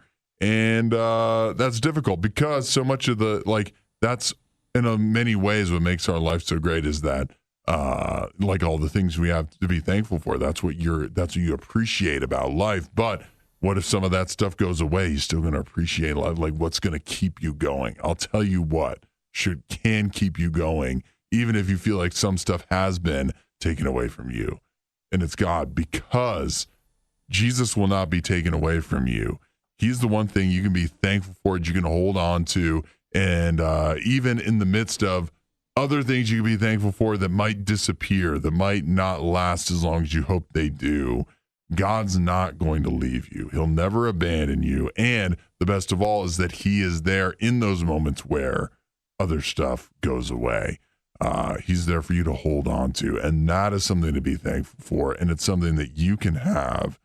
And all you have to do is say, hey, God, I want you in my life. Jesus, I want you. I want to know that you're there, that I can count on you even more so than all these other things that I love and I'm thankful for. And they're great, but I want you because I know that you'll always be there for me. Start talking to God. Let him talk to you. And if you want to know more, radiou.com/free gift. You won't hear a show like this anywhere else. And that's probably for the best. The worst of the riot. Radio U. France is very pro-worker. We actually talked about that, Isaiah, during some of the time that Nikki was out. Nikki, I don't know if you know this. In France, they have their work weeks, I think, are 35 hours is the standard. And they get a ton of vacation time, like just a ton. I think even your employer pays for your lunch and stuff. Yeah. And you take one whole month off in the summer. And it sounds incredible. It sounds amazing. And what we learned, though, when Isaiah and I talked about it. When you have no voice. I know. Yeah, right. We get those off. You probably would not be working today, Nikki, if you lived in France. So the thing is, in France, they also... You would think all of that might make the workers more motivated, happier, or whatever. It doesn't. The workers there are really feeling lazy, and they feel like they have no purpose at work. They don't. So I don't know. It just goes to show that even if we relaxed things here in the United States, it doesn't mean everybody will all of a sudden be, all our problems will be solved. We might be happier in some ways, but not necessarily everything we fixed. Anyways, it's a very pro-worker country. In fact, so pro-worker that their court of cessation recently ruled that one man was wrong to be fired for not being fun Did enough. You see what they're calling him? His name? Mr. T. Mr. T, but not the one you're thinking of. He has won his case. This goes back to 2015. He was fired from his job at a consultancy firm called Cubic Partners, and he alleged in his lawsuit that he was fired for not being fun enough, for being too boring. And now, 7 years later, the court has ruled in his favor, saying that, he doesn't have to be fun. He can be boring and be at work, and that's totally fine. If you want to get into the details, basically, it sounds like this company, which their motto is literally, they say fun and pro. They like to do a lot of seminars, a lot of like organized team meetings, like outside of work hours, it sounds like team building stuff. A lot of alcohol was always provided, which I think probably encouraged a lot of people to show up, but that's not what this guy wanted to do. He's like, I don't want to spend time with you people outside of work. And so since he was avoiding these get-togethers that the company deemed necessary, they eventually fired him, and it has now been decided that that was unlawful. And so I don't know what kind of payout he's getting for this, but he's finally getting his due, and the company is finally going to have to pay for firing for not being fun enough. What do you make of all that? For me, I think that rightfully so, you should be fun at work. I think that it's a part of the workplace. If you have somebody who works at your business who nobody likes, that person is more likely to be fired. Wouldn't you say so? If you're a likable person, it's a lot harder to get fired, I feel like. Probably. It is. I mean, you think about you. Strategy? You probably, and I'll say this, that's my go-to strategy. As long as I'm likable, they'll feel really bad firing me. You've probably not gotten a job before if they just didn't think you'd fit into the workplace. Everybody knows what your workplace culture is. There's times when you probably interview people and you're like, you know what? They probably just wouldn't fit in. They probably could do the job, but they probably wouldn't fit in here. And so you didn't get hired because you can't do the job. You didn't get hired solely based off of your personality. But what we're finding is he did get the job.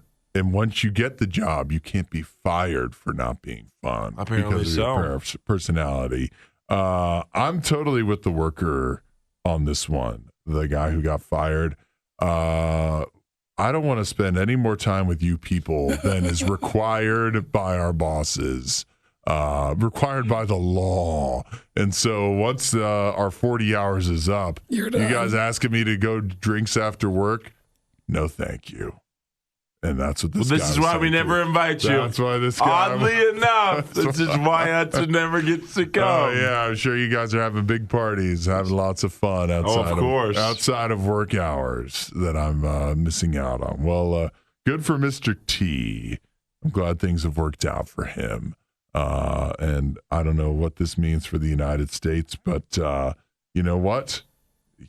Maybe you can use this for legal standing if you want to turn down your coworkers' friendly advances. And Mr. T, if you're looking for a job, unfortunately, I don't accept you at Radio U. You don't sound like much fun, if I'm being honest. I don't know if you'd fit into the culture.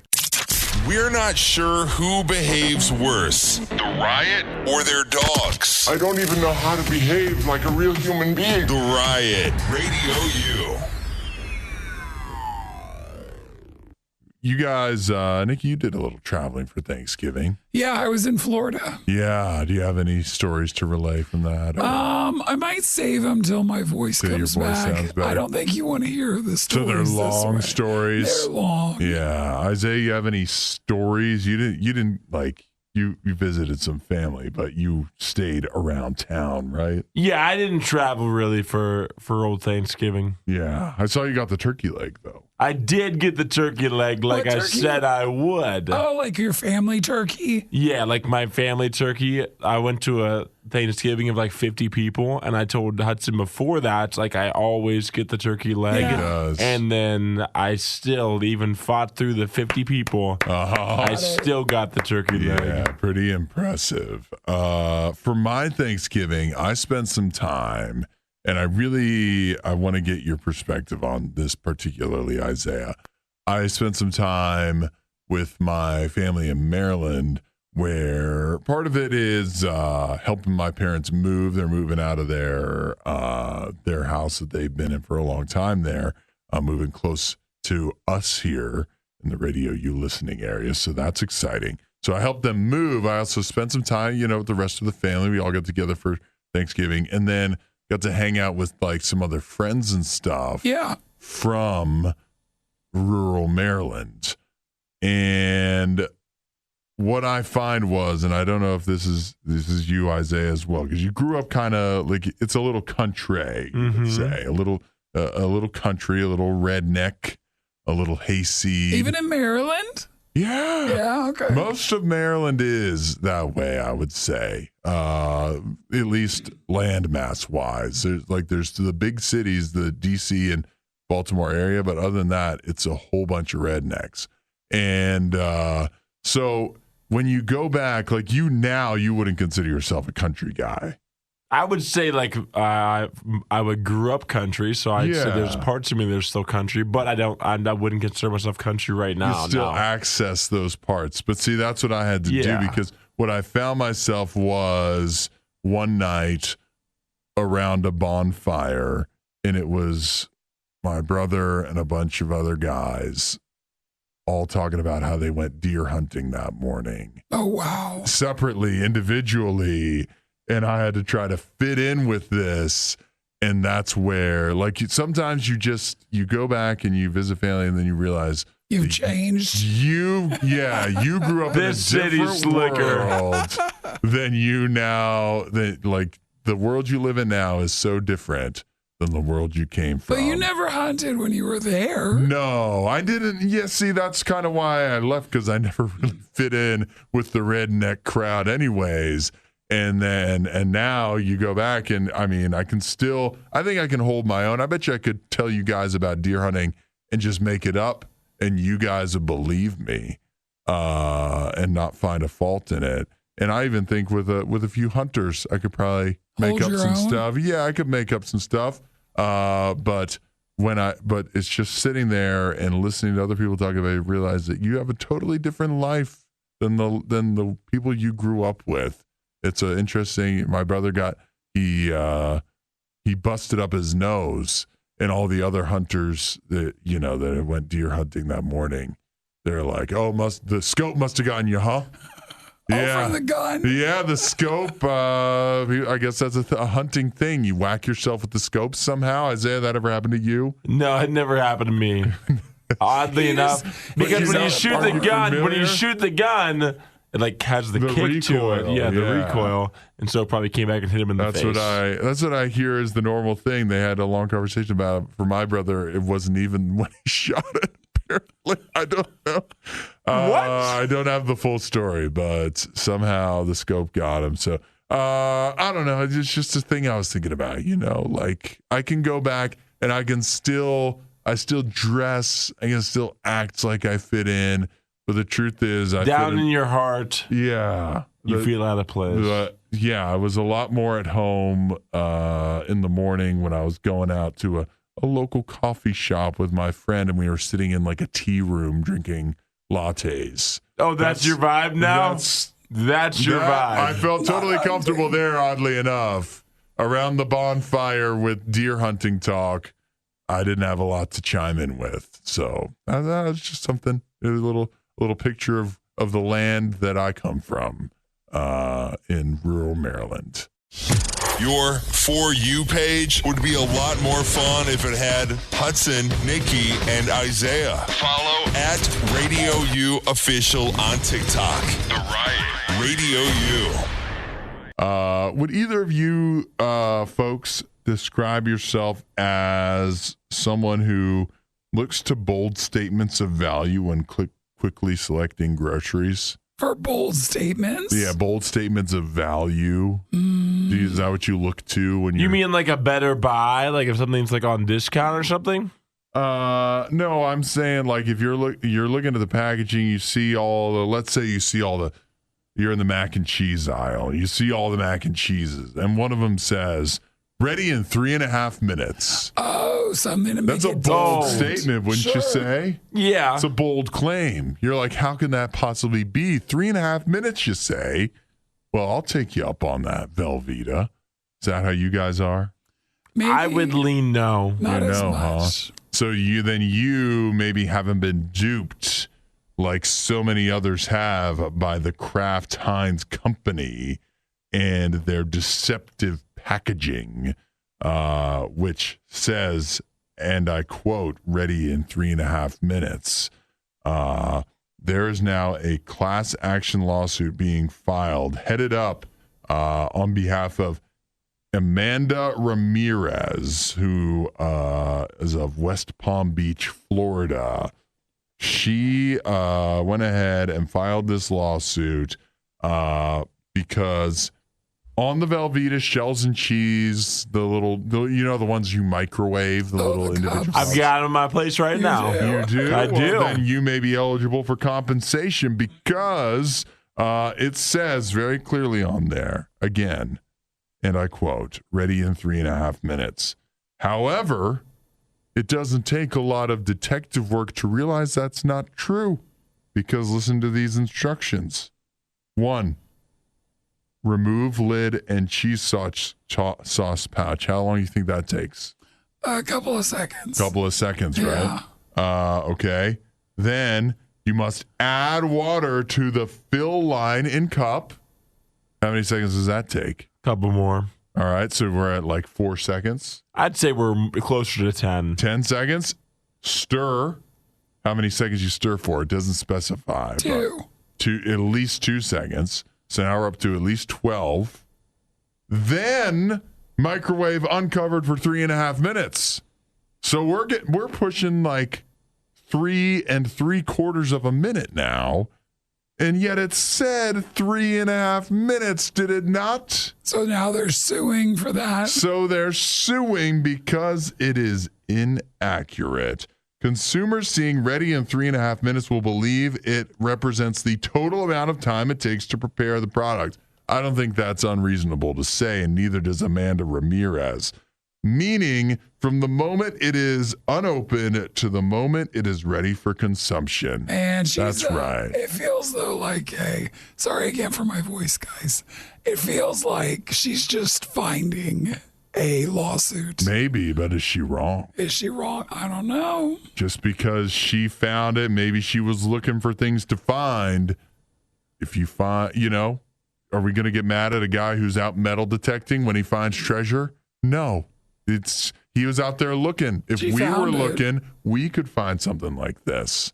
And I just want to get on board with her because I'm sure I bought Velveeta mac and cheese, shells and cheese cups at some point, and it did take more than 3.5 minutes. And now I'm upset, doggone it. That's my hard-earned money that I spent believing it would be ready in 3.5 minutes, and I was wrong. And like when you make it too, like it says it takes a second. Like you want to let it sit there for a second afterwards and let like the cheese harden up. It says that inner thing as well, which is so true. It's if you try to eat it right away, it is not nearly as good as if you wait like a minute or two and let the cheese like harden a little bit onto the shells. 10 times better. It says defendant notes. Cheese sauce will thicken upon standing. Yeah, you want to wait. Let it sit. Besides that, you would burn your mouth. It's not ready to eat 3.5 minutes after the microwave because then you'll burn your tongue straight out of your mouth. It also says you need to stir in contents of the cheese sauce pouch after you microwave it for 3.5 minutes. It's a 4-minute. If you count the waiting for it to cool off, that's like a 6-minute process. And so I feel that we're all owed something. And thank goodness that Amanda Ramirez has filed a class action lawsuit on behalf of all of us consumers for $5 million. So good luck to her. Either way, I like Velveeta. Yeah. It's good mac and cheese. It is good. I just wish it was truthful. Hey, they're already eating anyways. Might as well do it on the show. The Riot with Nikki and Hudson. Radio U. We were talking about favorite Thanksgiving sides, I believe the conversation was. And most people were throwing out things that you actually have at a normal Thanksgiving. Stuffing, some people call dressing, mashed potatoes, rolls, biscuits, corn pudding, the green bean casserole. Disagree, but some people were saying that, and that's a normal Thanksgiving thing. And then Isaiah comes in out of nowhere. He says, cherry fluff. Like that's something everybody had. And which I assumed everyone did. Act surprised when we're confused. We thought he was pulling a fast one on us, thought he was making up a joke. But I'm seeing now. There's no denying it's not a joke because his mom, your mom makes it, right? Oh, she brought His it in. mom was nice enough to make Nikki and I each a serving of cherry fluff. It looks like a cherry cheesecake filling. And then the cherry on top. See, I was wondering, I'm looking at it and I thought it was just like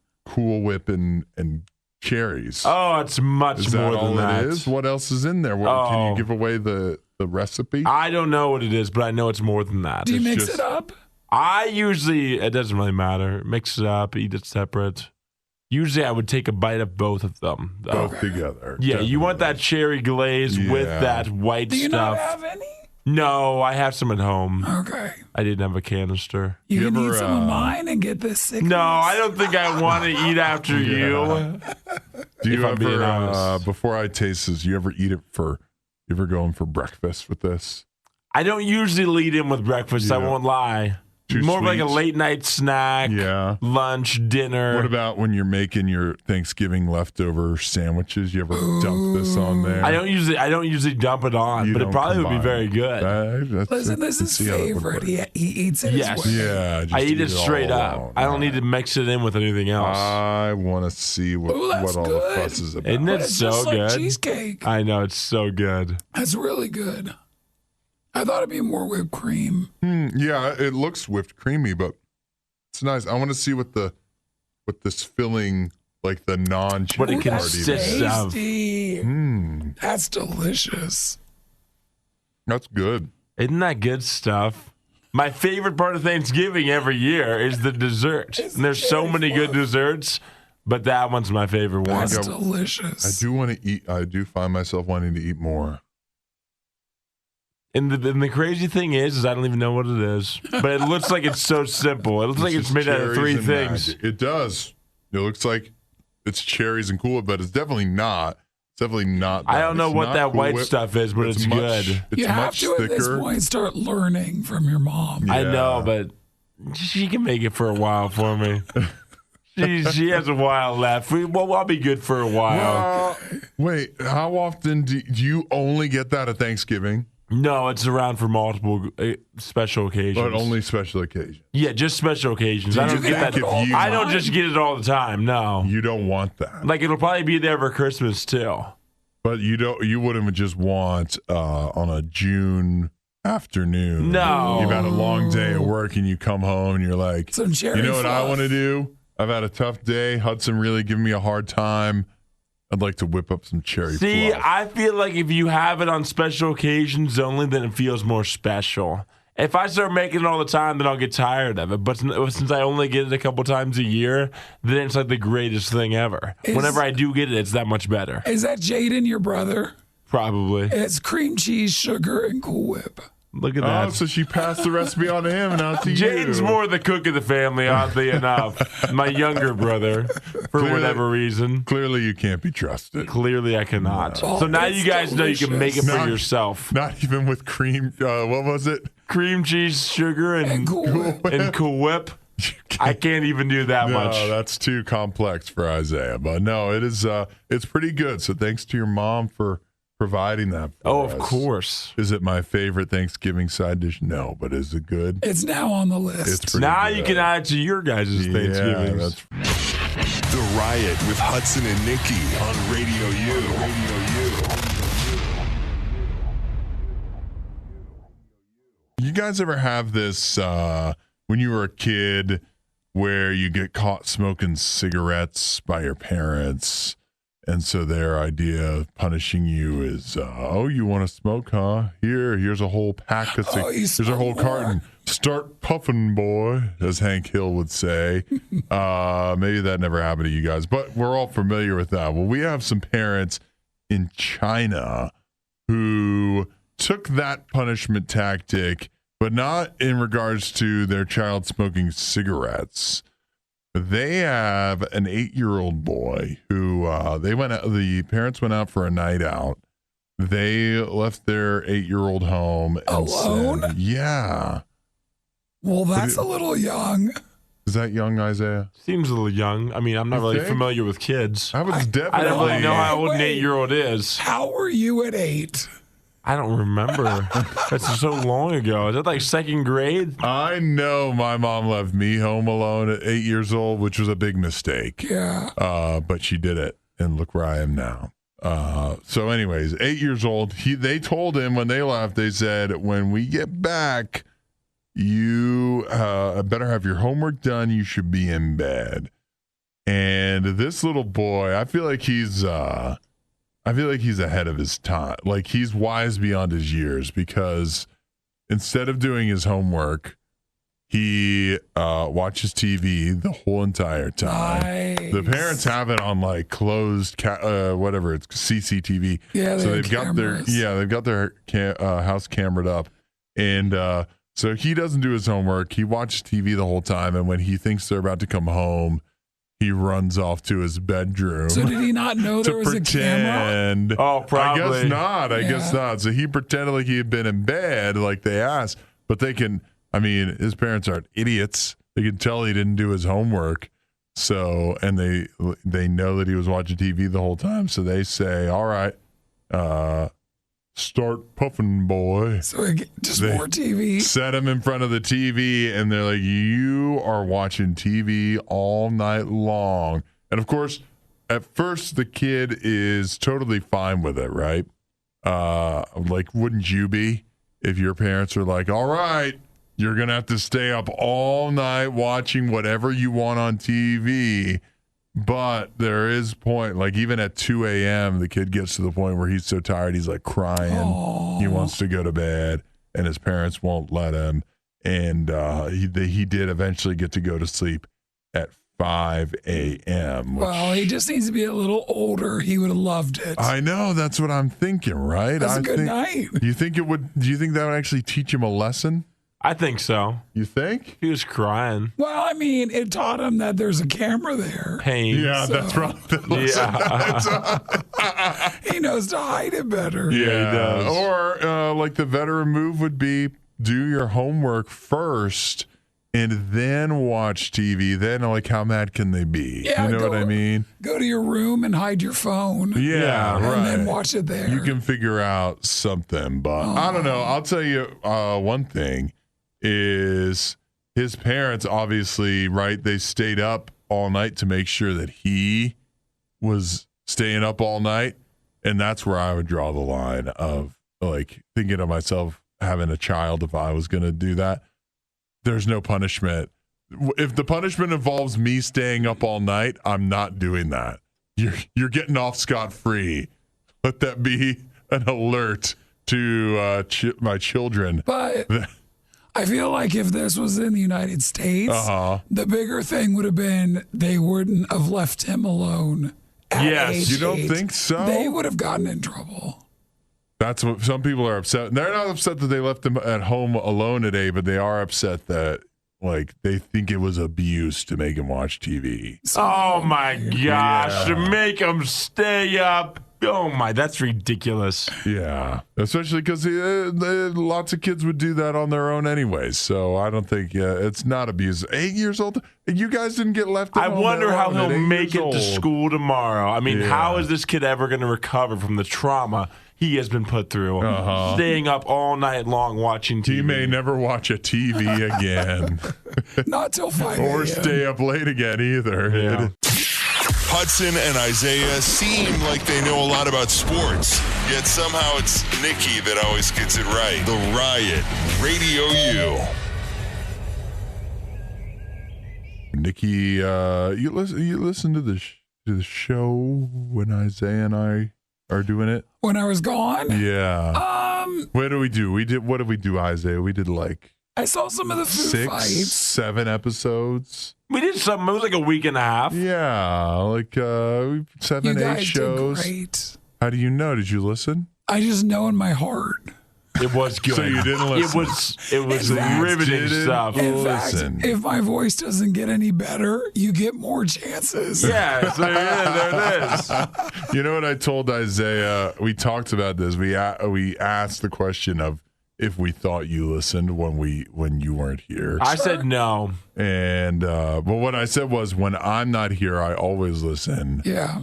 Because you guys always make fun of me, and I need to know what to be mad about. Are you making fun of me when I'm gone? No. We didn't really make fun of you when you're here, when you sound like I like this. to do it to your face Thank instead. you for being kind enough to not. But listen, Nikki, this is what happens when you don't listen when you aren't here, is that you miss out on stuff. Like Isaiah and I made an agreement when the World Cup started. Yeah. That if the United States went further than Canada or vice versa, like whoever went the further, loser is. the loser. Oh, the punishment? Yeah, the loser had to get punished. I saw those texts, yeah. And so with a lot of listener input, what we decided upon the punishment was we're going to have to do something spicy. Hot, yeah. Right, yeah, like the one chip challenge, or somebody sends us something called the death nut.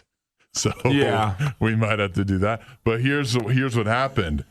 Canada yesterday, they're done. Oh, they lost? I mean, they have one more game. But because the United States tied, right? We've been tied. Yeah. Now the United States have a shot tomorrow. Has one more chance. Tomorrow they play Iran. Am I saying that right? It's Iran, right? Is it Iran? I think it's Iran. I think it's it comes Iran. both ways. Yeah. Whatever you want it to be. I've heard it both ways. So if the United States isn't able to make it out tomorrow,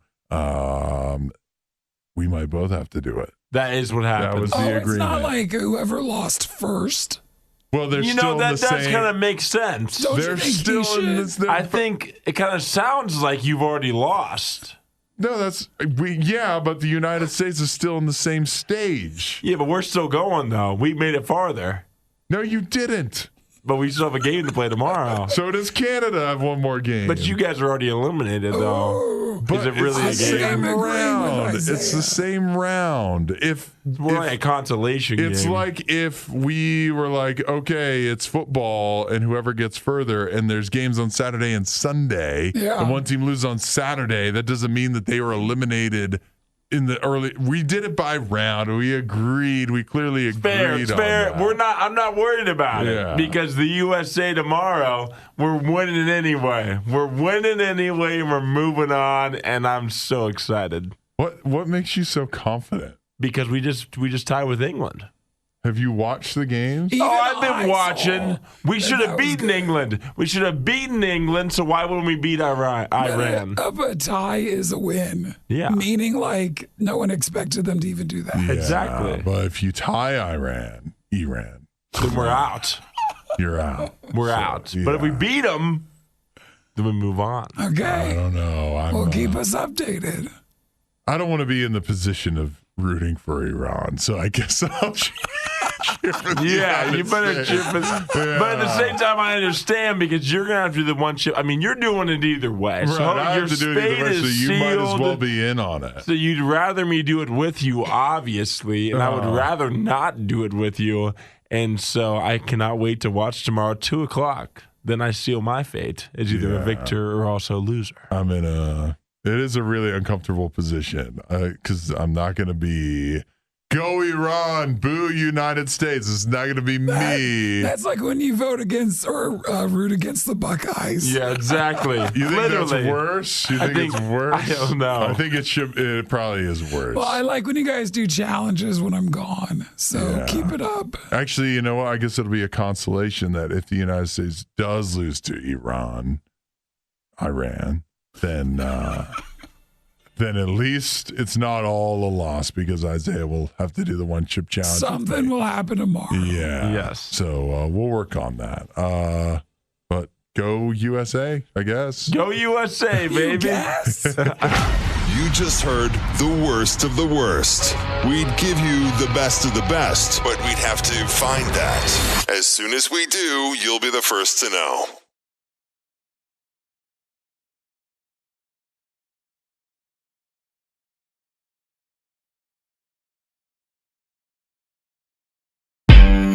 Audio Jungle.